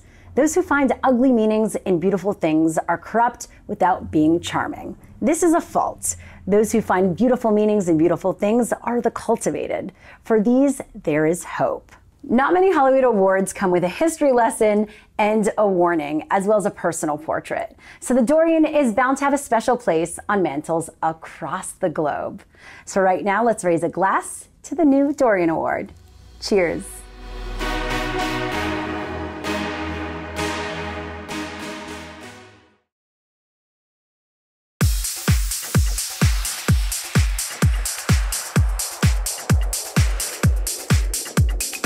I think my favorite feel-good movie would have to be Jurassic Park. And I know you're thinking, feel-good, dinosaurs eating people, make it make sense. I promise, it's the artistry, it's the effects, everything that they used to make that masterpiece in 1993. For me, it's why I go to the movies. I want to see that movie magic. Going to the movies should be a well-rounded experience, and for me, that's what Jurassic Park does. It makes it so much more than a science fiction adventure movie, but it's purely a classic now. Like, you know, my favorite scene would be after the raptors and T-Rex are fighting, when that huge banner comes down over the roaring T-Rex that says, "When dinosaurs rule the earth." Iconic. And so is Jeff Goldblum and Laura Dern, but we all knew that. Welcome to my Vegas, and if you come, you should make it yours too. We are in Red Rock National Park, from Bridge Mountain, which is right behind me, whose red stripe, by the way, used to be sediment on the ocean floor. That's right, this all used to be underwater at one point, to Mount Wilson right over there. I and my little girl Ember have been in every nook and cranny. It's a great place to look at the stars. And speaking of stars, look at the stars we've had so far, and we have got so much more to go, including a special song from award-winning vocalist Morgan Mallory. Now, these next two categories may be all too familiar to so many of you. During the pandemic, many of us have had to get up, put on our best Zoom face, and then act like it was all okay, even when we felt it wasn't going to be. We have all been best actors and best actresses this year. However, these 10 gave us characters that transcended the current events and delivered stunning performances in demanding roles. I adore our first presenter in everything she does, and my cocktail of choice for the show proves one of her projects really had a lasting effect on me. She's been a strong presence on screen since her debut in Little Darlings. Remember that with Tatum O'Neal and Christy McNichol? Oh my God, Christy McNichol. She was in the Oscar-winning Amadeus, more recently delighted as Emily Dickinson in Terrence Davies' A Quiet Passion, and of course as Miranda in those Sex and the City movies. Look for her in the TV reboot coming soon. And I personally think she would have made a great governor of New York, and there would have been far less grabbing going on. Please welcome Hollywood heavyweight, wonderful wife and mom, Cynthia Nixon. I'm here to present the Best Film Performance Actress. This year, the Dorians have nominated 5 extraordinary actresses who took us everywhere, from a recording studio in the blues era to the deserts of Nevada, from a dark nightclub with predators in the wings to Fort Worth, Texas, and pageant dreams, to a road trip to make one of the hardest of decisions. Each performance showed us a new face of the human condition and allowed 5 powerful leading ladies to shine. The nominees for Best Film Performance Actress are Carey Mulligan, Promising Young Woman; Frances McDormand, Nomadland; Nicole Benhari, Miss Juneteenth; Sydney Flanagan, Never, Rarely, Sometimes, Always; Viola Davis, Ma Rainey's Black Bottom. And the winner of this year's Dorian is Carey Mulligan, Promising Young Woman.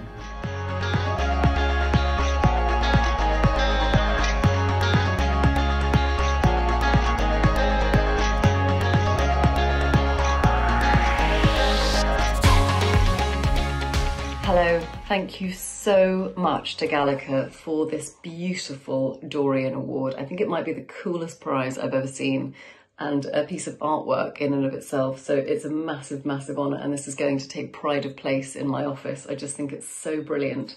And it's such a nice way to remember this film, which I love and means so much to me. And I'm just so happy that it has resonated, and so proud to be a part of this story. And so, so grateful to Emerald Fennell for inviting me along for the ride. So thank you again for this.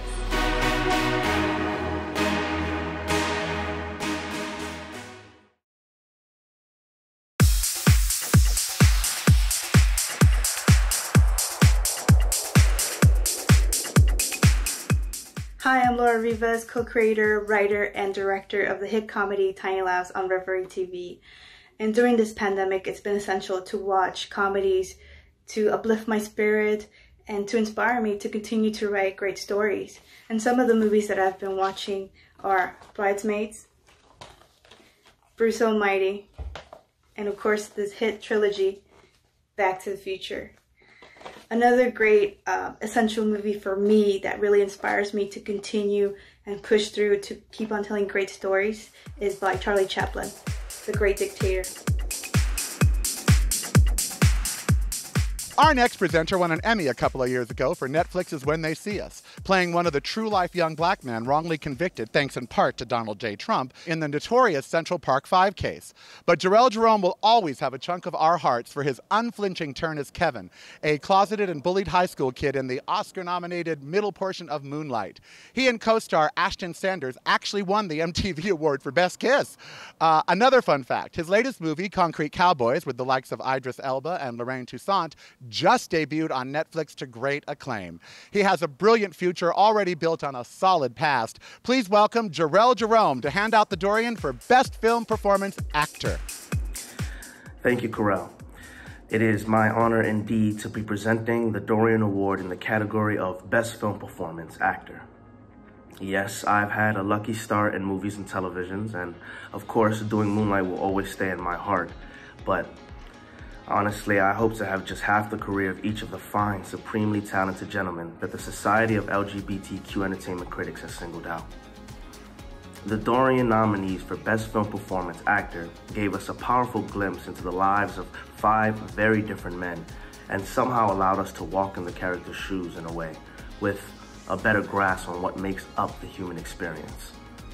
Watching these actors makes me want to be a better actor, and watching their unforgettable work here makes us all better people for it. The nominees are the legendary Anthony Hopkins in The Father, Chadwick Boseman, taken from the world way too soon for Ma Rainey's Black Bottom, the iconic Delroy Lindo for The Five Bloods, the powerful Riz Ahmed for Sound of Metal, and Stephen Ewan, so affecting in Minari. I can't believe the Society of LGBTQ critics had to choose just one from this list, but this year we raise a glass to the late Chadwick Boseman for Ma Rainey's Black Bottom. Accepting on behalf of the late Mr. Boseman is his Ma Rainey's Black Bottom co-star, Colman Domingo. Congratulations to Chadwick's family. His legacy will live on forever in his exemplary work.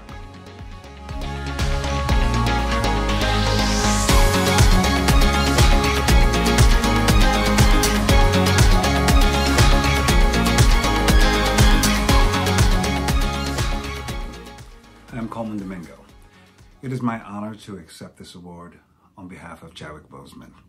Chadwick Boseman was such an incredible human, scholar, humanitarian, and a really wonderful actor. He had a great sense of humor, a great sense of style, and he loved all human beings, truly. We worked side by side together with so much love and grace and interrogation, creating complex roles about the African-American experience and about being people who are marginalized in society and trying to stand up and have a strong voice, fighting for representation. That is Chadwick Boseman's legacy, and I think that this award is, he's a perfect recipient for it. Thank you so very much. I appreciate you. Bye-bye, take care.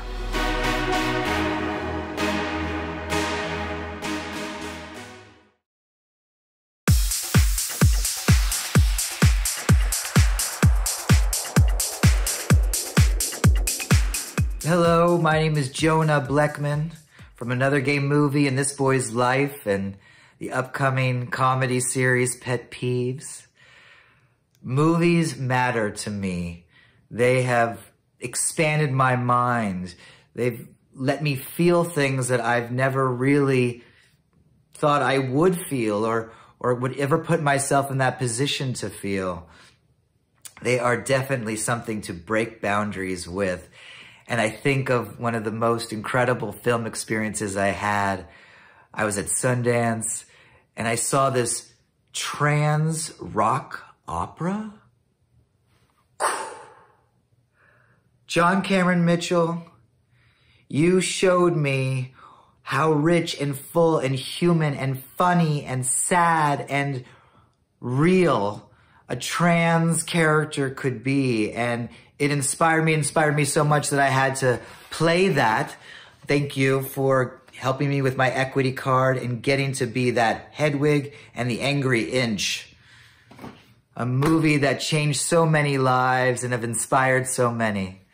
Thank you, Dorians, and congratulations to all you winners. You know, I found it hard to watch Chadwick Boseman in films this year. It just made me sad. It made me cry because he was so good. And congratulations to his family. I know it gets said a lot, but he was just taken way too soon. He was carving a path even deeper and stronger and better for African-American actors in Hollywood, and he will be missed. Speaking of trailblazing, the next award is voted on by the board of directors of Gallica to honor a trailblazer in film. Oddly enough, that's why it's called the Trailblazer Award. Triple threat filmmaker Isabel Sandoval's first 2 minuscule budget films were given special play on the Criterion Channel this month. They're hailing her as a fresh-faced auteur. And her latest film, Lingua Franca, no, I'm not swearing at you, which she also directed, wrote, and stars in, got her a deal with the legendary Hollywood agency CNA, which won't even take my calls. The movie follows the edgy, heart-rendering romance between an undocumented, secretly transgendered woman from the Philippines and an alcoholic would-be hero played by the very appealing Eamon Farron. Of course, Sandoval's long been on the Gallica members' radar. Here in a very cozy little Zoom chat, Gallica board member Jazz 10K congrats the auteur on a very special award from our smitten group. And I'm going to have a drink every time I say auteur. How about that? How about do a quarter game every time I say auteur? Take it away.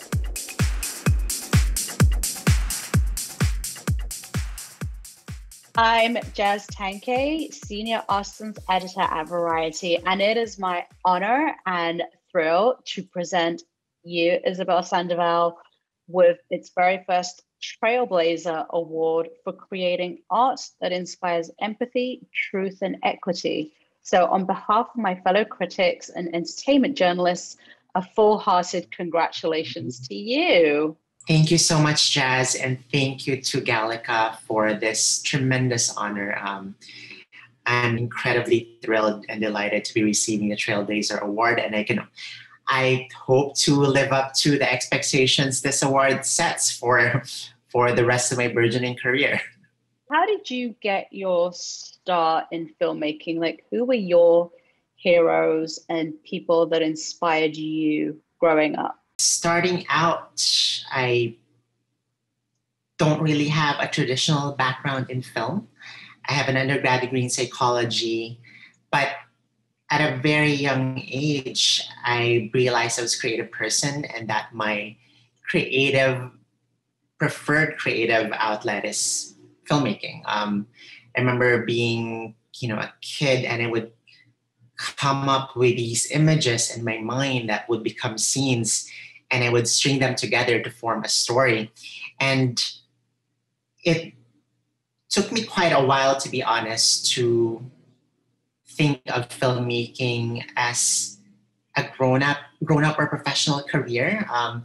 Being Filipino and having migrated here to the US, our parents tend to expect us to go for traditional careers like becoming a lawyer or becoming a doctor. But because my mom raised me by herself, and from the start, she was always supportive of the paths that I wanted to take for myself, it really empowered me to ultimately pursue filmmaking. And so after moving to the US, and I actually got a graduate degree as well, again, not in filmmaking, but I have a graduate degree in business, although I specialized in media and entertainment. 2 years after graduating from business school, I decided to take the plunge and work on my first short film entitled Señorita, in which I wrote, directed, and played a trans woman. And that was even before I realized that I was actually trans. And after making the short film Señorita, I developed that into a full-length feature. And although I was based here in the US at that time, I flew back home to the Philippines and to my hometown, Cebu, to shoot it. And in the process of making Señorita, the feature film, that was how I actually realized I was trans, actually. And after finishing that and shooting my second feature, I decided to undergo my gender transition. Your movie Lingua Franca is such an incredible film. How did that story even begin? I started writing Lingua Franca while I was transitioning, and just observing from an impartial or objective eye the changes I was experiencing, not just physically, but emotionally, and also in terms of how other people regarded me or interacted with me. You wrote, direct, star. That's what, you do. Like, what comes easiest for you? Despite all the hats that I wear in making my films,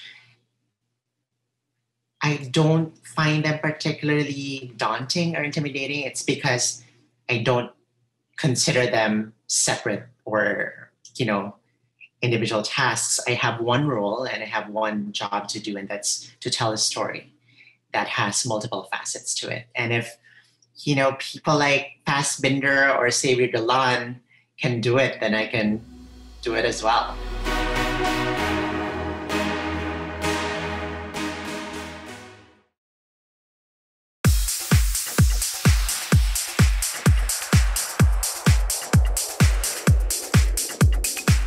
Hello, I'm Frank J. Avila, and the film that has made the biggest impact on me, the one that I watch over and over again, it seems numerous times a year, and I get something out of all the time, is Robert Altman's Nashville.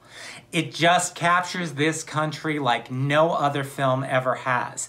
And it leaves you terrified and giddy and hopeful. It's the most cathartic, sublime cinematic experience, especially on the big screen. And my runner-up is Sidney Pollack's They Shoot Horses, Don't They?, starring the greatest actress of all time, Jane Fonda. If you've ever read the LA Times about movies, then you know you have read Kevin Thomas. He is iconic as the movies that he's covered, and he is here with us now to share his thoughts on movies that matter. Let's hear from Kevin Thomas.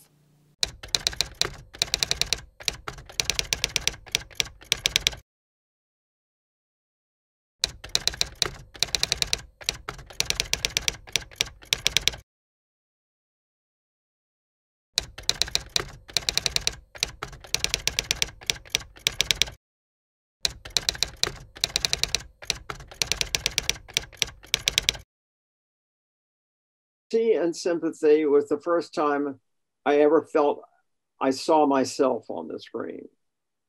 And of course, Tea and Sympathy is dated. I mean, the guy to me was obviously as gay as I am, but of course, Deborah Carr saves him, you know, and that's, you know, sort of unrealistic.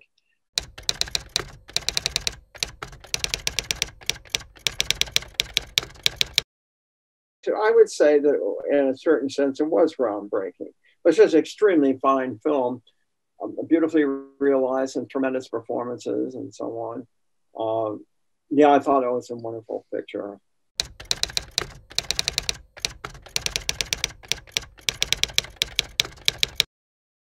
Charles Champlin, he was quite taken with that picture. Yes, oh, I mean, he bought it. Completely fell for the whole thing. I never said a word, but I thought it was an absolute crock of, you know, Jesus. I think that is actually kind of a landmark film, you know, with Bruce Davison giving an Oscar-nominated performance as a man losing his partner to AIDS. I think that is very timely. Certainly when it came out, it was a very timely film, and it was sensitive, and it was honest, and it was grown up. You know, I'm very, very fond of that film. Yes, that was, I reviewed that, and I loved it. You know, that was groundbreaking. And had tremendous amount of spirit. And I think you had a sense of community with these people, you know, that they were reinforcing each other as well as maybe competing at another level.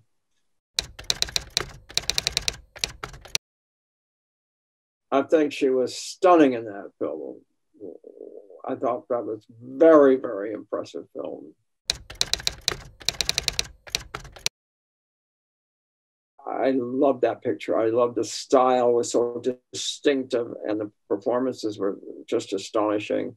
That picture had a tremendous impact on me.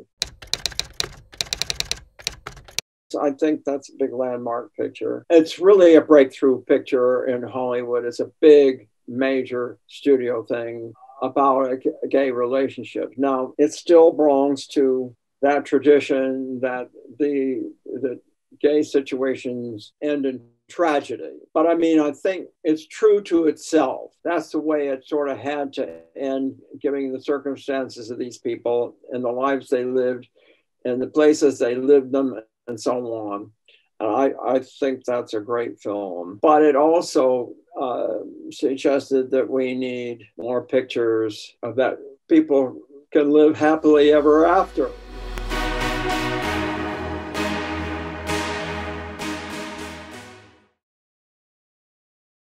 You know, every time I'm out here feeling troubled or feeling sad, I think these mountains don't really care, you know? I mean, they're millions of years old and, honey, they've seen it all. They are, in fact, timeless. They persist and carry on, like our next award, the Timeless Award. Each year, the Gallica members pick an entertainer that has a timeless quality, you know, that air about them, a quality in their work and their life. They transcend current trends and they build a body of work for the ages. That's why it's an honor this year to give it to an actor who has been honing his craft in film and television and stage and anywhere he could, even Instagram.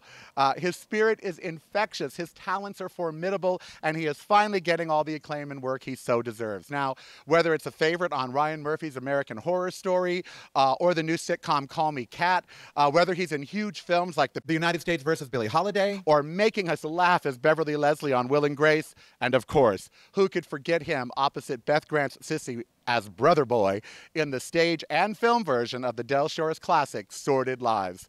Leslie Jordan has now made us all fellow hunker-downers and is even releasing an album. Here is Beth Grant, who was just named one of the top working character actors of our time, Cheyenne Jackson from Call Me Kat and the Ryan Murphy Infrastructure, as well as iconic award-winning director Lee Daniels, as we all pay tribute to the one, the only, Leslie Jordan, ladies and gentlemen.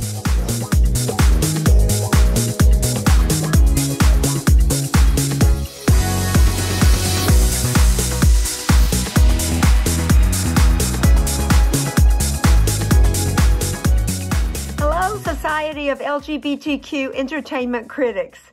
What fun to help pay tribute to your timeless star, the truly unique and very talented Leslie Jordan. Leslie and I go back a ways. We were both lucky enough to have Del Shores write parts for us in his mega hit play, Sordid Lives. We ran for over 13 months in no small way because of Leslie's beloved Brother Boy. We did the movie, we did the television series, with Leslie stealing every scene he was in as usual. Fortunately, no scenes were with his Aunt Sissy. That would be me. Well, Leslie, this is your Aunt Sissy talking, and I am very proud of you.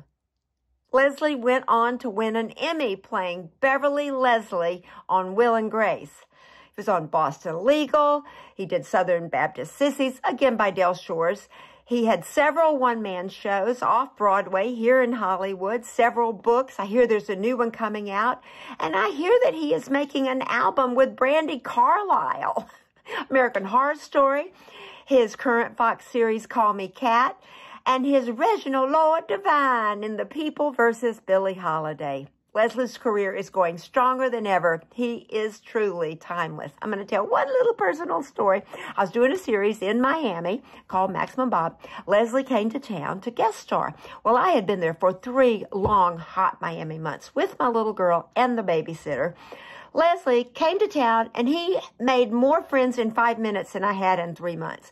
Anyway, we're talking, and he says he's met this tall, dark, handsome stranger who's been off cocaine for 3 whole weeks and is going to drive him to Key West that weekend. I said, Leslie, you can't go to Key West with that guy.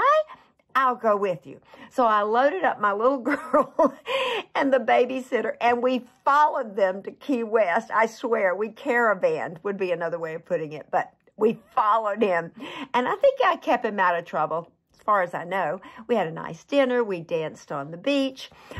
We went to see Ernest Hemingway's house, and then we went swimming. And Leslie's bathing suit, he's a really good swimmer, by the way, was brightly colored, and I guess it had some kind of tropical theme. And this school of fish went after him, was chasing him through the water. And finally, he dove under the water, and he lost his contact. So then we're all diving, trying to find that contact. But he made it back to Miami to be our wonderful guest star, and again, stole the show. We love you so much, Leslie. I've got a million stories, but most of them are not legal. I can't really tell them in public. But you are truly timeless. You are beloved and are the most charming person that any of us have ever met. Congratulations. I'm so proud of you, and we can't wait to see what you do next. Well, shit, how y'all doing? Hi, Leslie. It's Cheyenne. I told you this on set once, and I I believe it to be true. You're one of the only people that I think 2020 was maybe the best year of your life. And it could not have happened to a more beautiful person. You know how much you mean to me. We've been friends for, I don't know how many years, a dozen maybe, Horror Story and everything in between. But I just, you make me happy when I see you, and you make me happy when I see us together on the call sheet. And you're one of those people that you just make life better when you're around. And I'm so happy that the world caught on. And it's all because you are your authentic, filthy self. I love you. Congratulations. And may 2021 be even brighter. Yeah, that's it. Leslie, congratulations on your Gallica Timeless Star Award. When you came aboard United States versus Billie Holiday to play Reginald Lord Divine, I knew I was onto something magical, that we were onto something magical. You immersed yourself into this character the same way that Billie did, the same way that everybody did. You came right aboard and you wanted to tell the story of the complications of race in America. And you did it seamlessly and with humor, which is what we all try to do. So thank you for bearing your soul to me, and thank you for being you. And this is really not just for United States versus Billie Holiday, but for all of your work, Leslie. You are truly deserving of this. Leslie Jordan, it is the other Leslie in your life, Leslie Grossman, wishing you a huge congratulations on this Timeless Star Award from Gallica, which is so well deserved. And what I love is, at a time when our world is as divided as it's ever been, there is one thing that everybody can agree on, and that is their love for Leslie Jordan. You've done it all. Book, television, movies, social media, an album. I mean, you are the king of all of it, and it is such a joy to watch. You are a shining star. You always have been, and I'm glad the rest of the world has caught on to it. I have had so much fun getting to work with you, see the magic up close and personal, and I'm excited to see what you do in the future, because we know you're just getting started. Congrats. I love you. Mwah.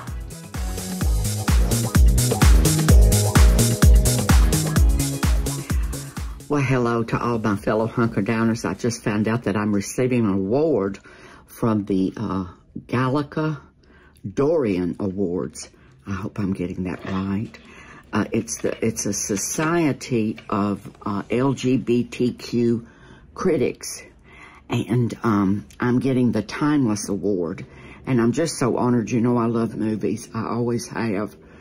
When I was 4 years old, my mother took me to my first movie. It was 1954, and it was Sean O'Connery and Darby O'Gill and the Little People. And she said that she was worried I wouldn't sit still. She thought we'd have to probably leave early. For 2 hours, she said, I sat there staring at the screen, and I didn't move a muscle. And she said, and I on the way home, I stood up in the back seat, because, you know, back then we didn't have seat belts for kids. This was the 50s. Just threw them in the back and hoped for the best. But she said that I was in the back seat, and she heard me standing there singing real softly, my dear, my darling one, your eyes are sparkling as the sun. I knew all the words to the theme song for Darby O'Gill and the Little People, and I still do at 65. Thank you for the Gallica Dorian Film Award that you've bestowed upon me. I will treasure it.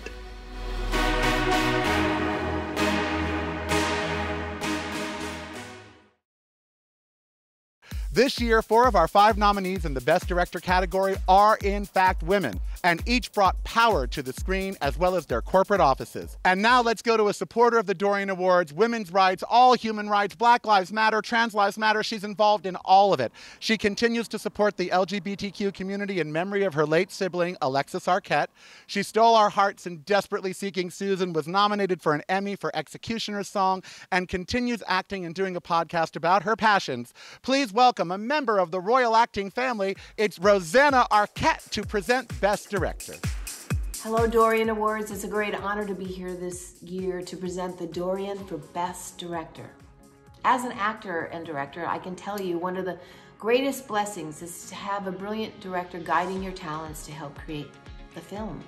Yet in Hollywood, women, people of color, members of the LGBTQ community have had to fight very hard to get behind the camera and in the director's chair to prove that very thing, that talent, not gender identity, not color, not sexuality, but vision and talent are found in people.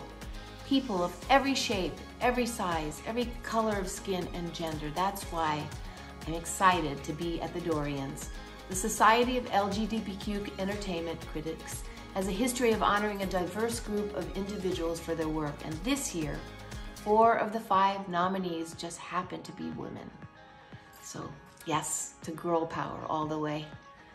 The nominees for Best Director are Kelly Reichardt for First Cow, Emerald Fennell, Promising Young Woman, Chloé Zhao, Nomadland, Lee Isaac Chung for Minari, and Powerhouse Regina King for One Night in Miami. And this year, the Dorian for Best Director goes to Chloé Zhao for Nomadland.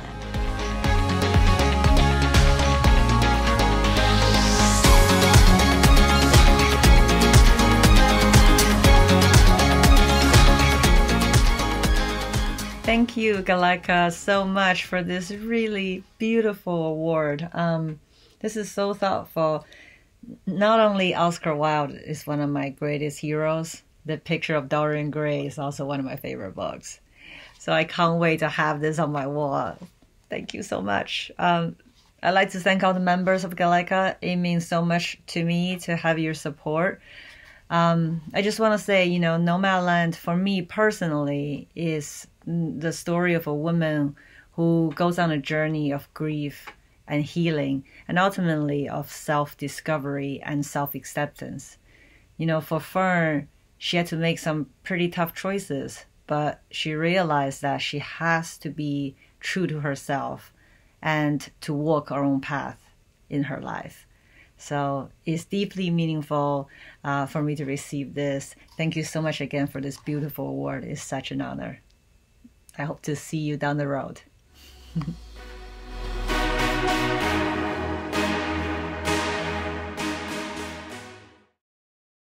Movies are an escape.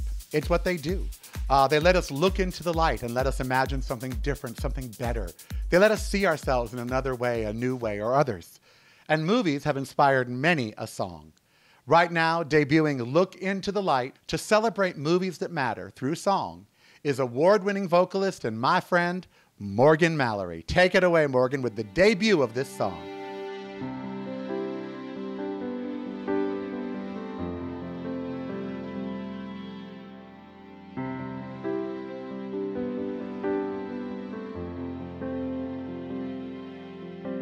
If darkness is all that you can see, I know a place for you and me, somewhere we can fly away, where there's always a better day. If the world weighs heavy on your heart, there's a place where healing can start. See that old familiar glow, just sit back and enjoy the show. Just look into the light, new worlds can be seen.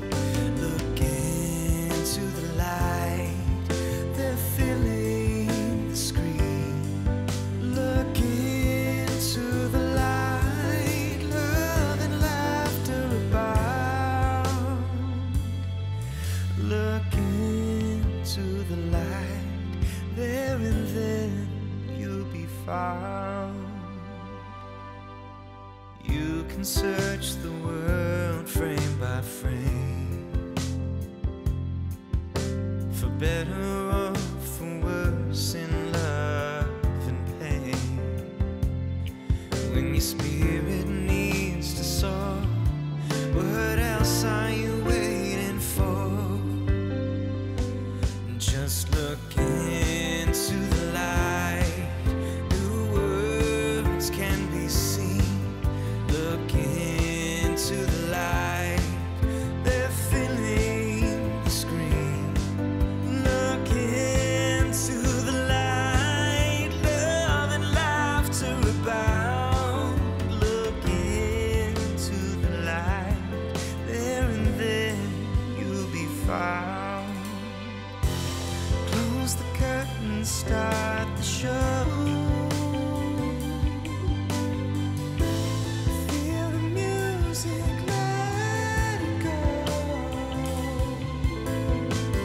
What once was hidden is now made clear. Share the laughter, share the tears, all right here.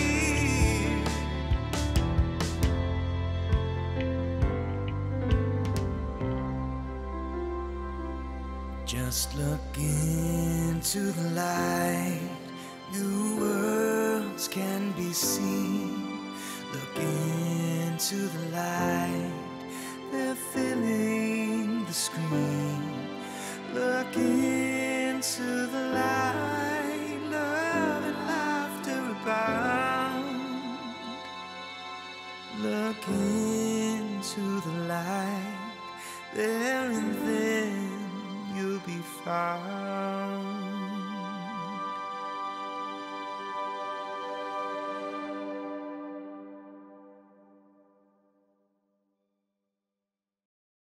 This year, the Dorian for Best Unsung Film is sponsored by Stoli.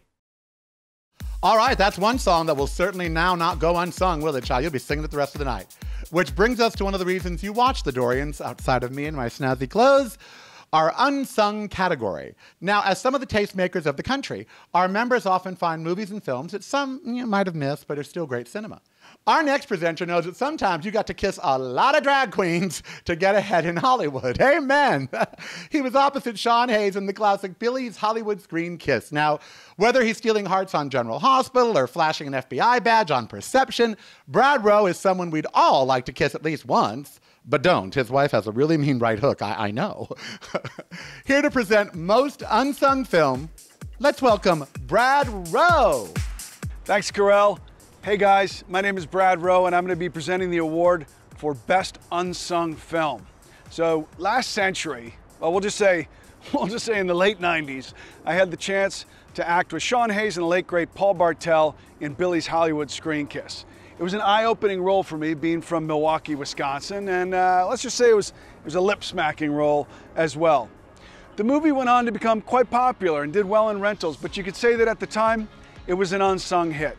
Every year, there are a lot of movies that come out that get sort of overshadowed by these larger releases, but they have just as much heart, soul, and talent as anything that's out there. That's why the Dorians has created this award, to spotlight these films, to highlight them, to point out different gems for you guys, for rental, for streaming, all those things, until we can get safely back into the theaters. So, the nominees are Driveaways, First Cow, Miss Juneteenth, Never, Rarely, Sometimes, Always, Surely,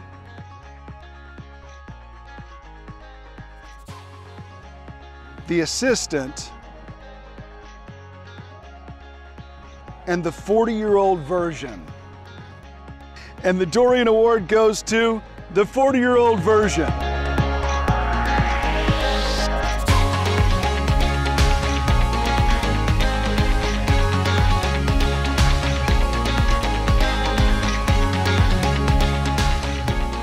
Today, I I and the 40-year-old version are the proud recipients of the Dorian Award for Best Unsung Film. I mean, that means so much. I think what makes this award so special is that it was voted on by people like you, the wonderful Gallica members, who don't seem like the type of people to wait for affirmation from the popular crowd. No, these are people who decide and celebrate those of us who march to a different drummer. So thank you so much to the Gallica members for choosing the 40-year-old version for this honor. I want to thank my awesome crew for helping me to make this film. Thank you to Netflix for distributing the film to a global audience. Thank you to Lena Waithe and Hillman Grad and all my amazing producers. Thank you to New Slate Ventures for financing the film. I want to thank my wonderful friends and family for supporting me on the journey of this film and just for always having my back and always showing up for me. Finally, I'd like to thank my wonderful cast. I dedicate this award to you, Peter, Aswin, Reed, Haskiri, TJ, Imani, Antonio, Jacob, and all the many lovely souls at the heart of the cast. For many of them, this was their first time stepping into leading roles. And for others, it was their first time ever being in a feature film. While some of them, some of this cast may have previously been considered unsung, thanks to this kind of acknowledgement and spotlight from the Dorian Awards, these lovely and talented artists get to shine a little bit brighter. So thank you again for the Best Unsung Award for the 40-year-old version.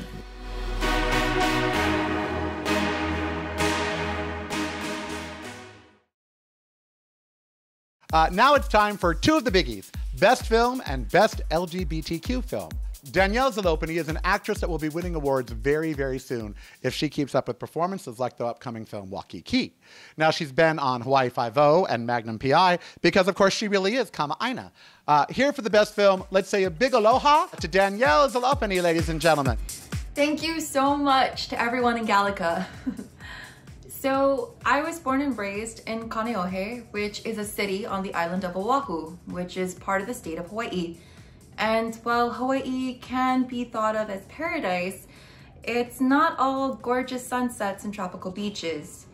We too have experienced all the issues that the world has been dealing with lately, which is why it's a pleasure to take a break and honor some of the films and performances that have helped us through these strange and trying times.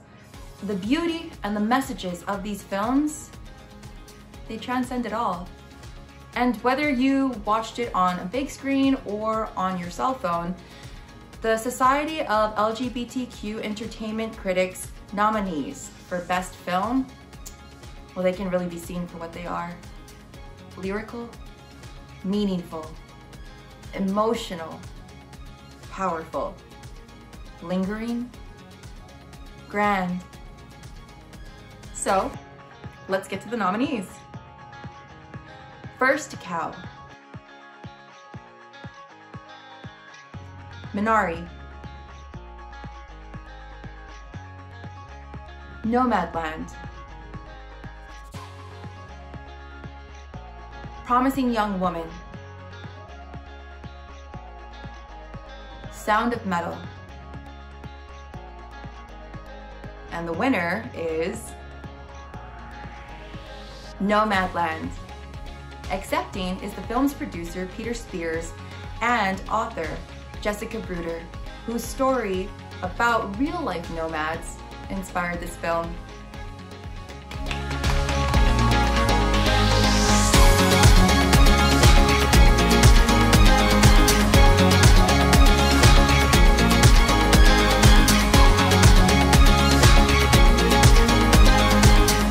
Hey, I'm Peter Spears, producer of Nomadland, and I wanted to say thank you so much for this incredible award. Having won Best Picture, Best Director, and Most Visually Striking Film this year from the Dorian Awards is an incredible honor.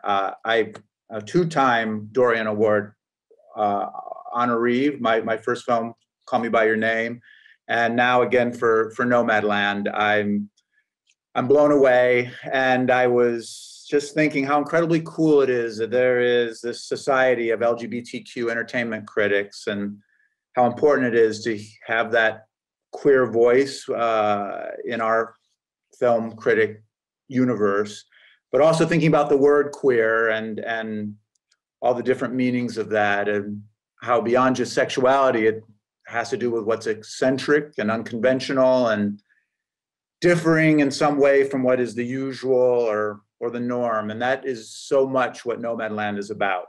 And certainly what all of us who came to make the movie, all the hearts and hands that came together to make this film, were drawn to in the story of Fern and all the nomads who we had the honor to live side by side with for 5 months. Oscar Wilde said, "To live is the rarest thing in the world. Most people exist. That is all." So thank you, really thank you for honoring a movie that celebrates what it is to live, and hope to see you guys again next year in a more normal setting. But until then, this is really beautiful. Thank you so very much for this honor. Thank you, Gallica. It's an honor to accept this award on behalf of the Nomads and the first-time actors in the film. I can't believe it's been 7 years since I started working on the magazine story that led to the book Nomadland. 7 years since I walked up to Linda May in the desert and asked her if I could pet her dog. That experience led to a wild ride, chronicled first in a magazine, then in the book, and now in this film. And for everyone who's been involved, it has been one hell of a journey. So thank you for sharing it with us.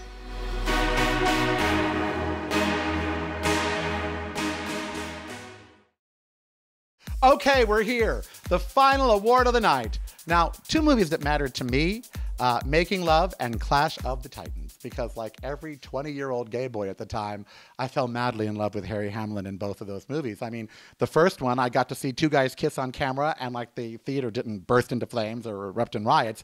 And the second one, well, it was Harry Hamlin basically in a skirt through the whole thing, so who doesn't love that, shirtless? Now, he has gone on to countless TV and movie roles, but for me, he will always be a demigod, honey. Please welcome Harry Hamlin to present the Best LGBTQ Film at the Dorians Film Toast 2021.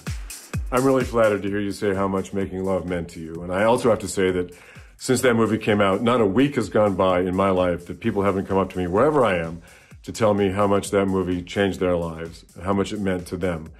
How often does an actor get to make a film that affects so many people? So I'm deeply honored to have made this film.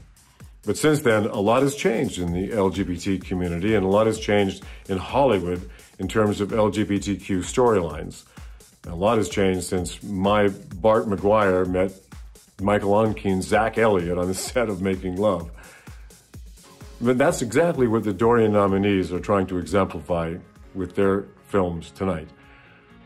Well, I also have to say that I'm flattered that a lot of people in the LGBT communities liked the movie I made before Making Love, which was Clash of the Titans, a movie which not the same exact storyline, but perhaps the fact that I was wearing a loincloth through most of the movie could have something to do with the reason they still like it. I don't know, I'm just saying.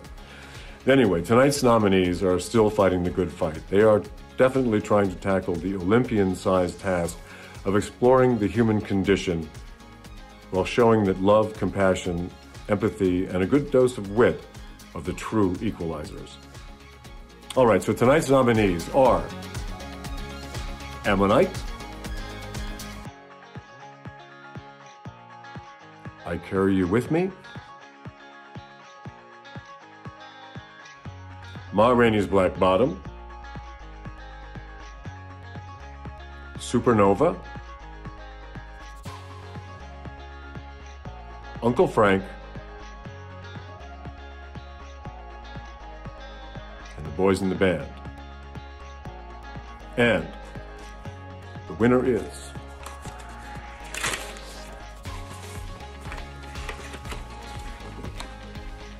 Ma Rainey's Black Bottom.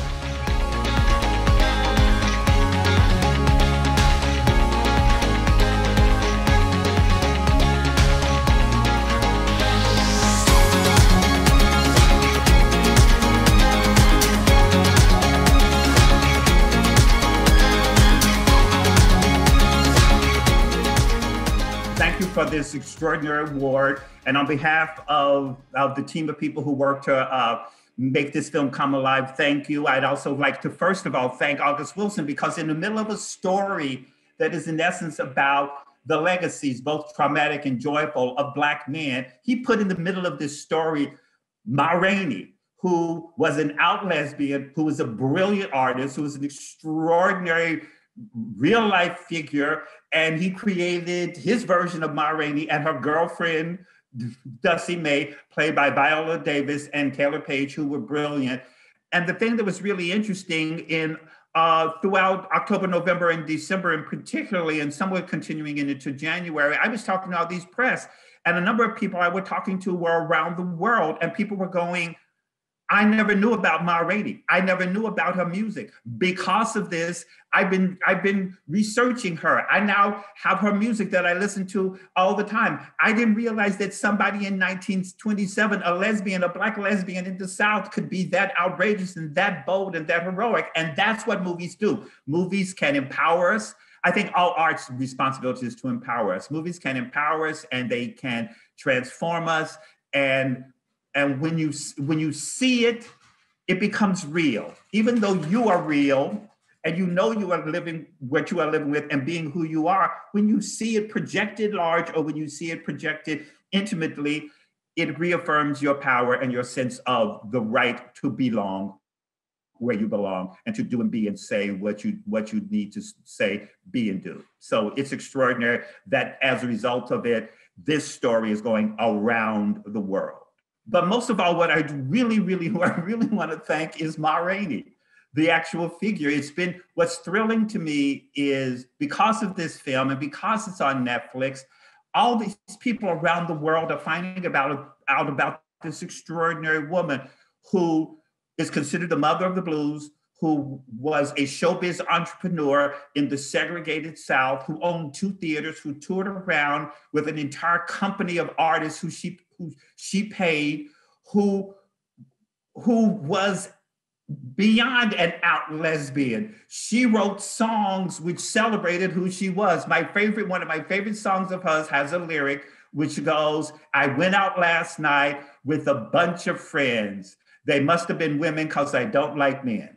And it's just so in honor of her audacity, her bravery, her focus in the 1920s, in the teens and 20s, I accept this award on behalf of Ma Rainey, and thank you very much for honoring us and celebrating in our work and for all the work that you do in honoring filmmakers and artists and creative people, and particularly for this award for LGBTQ people. Thank you.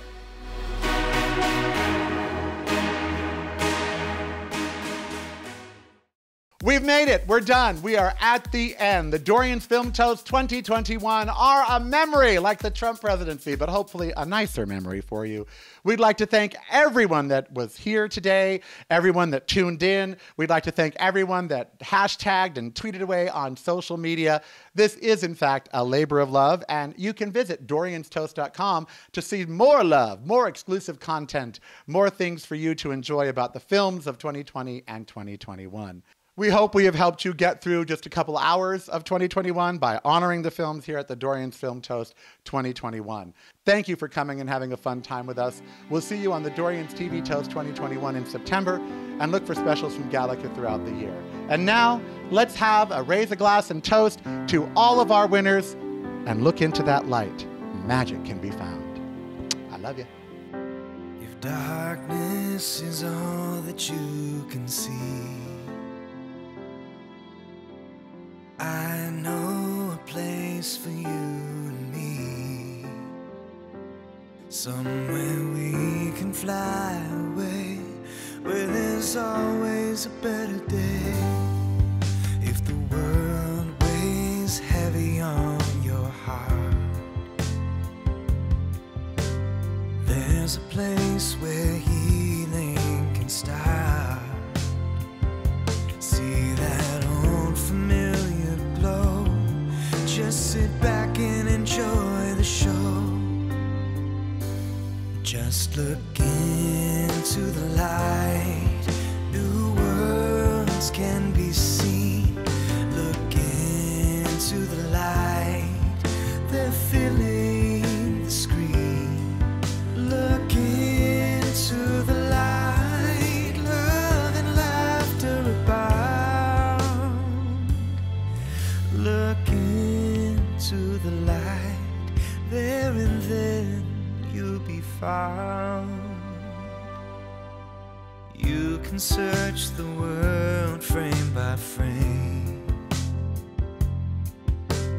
better off or worse in love and pain. When your spirit needs to soar, what else are you waiting for? Just look into the light.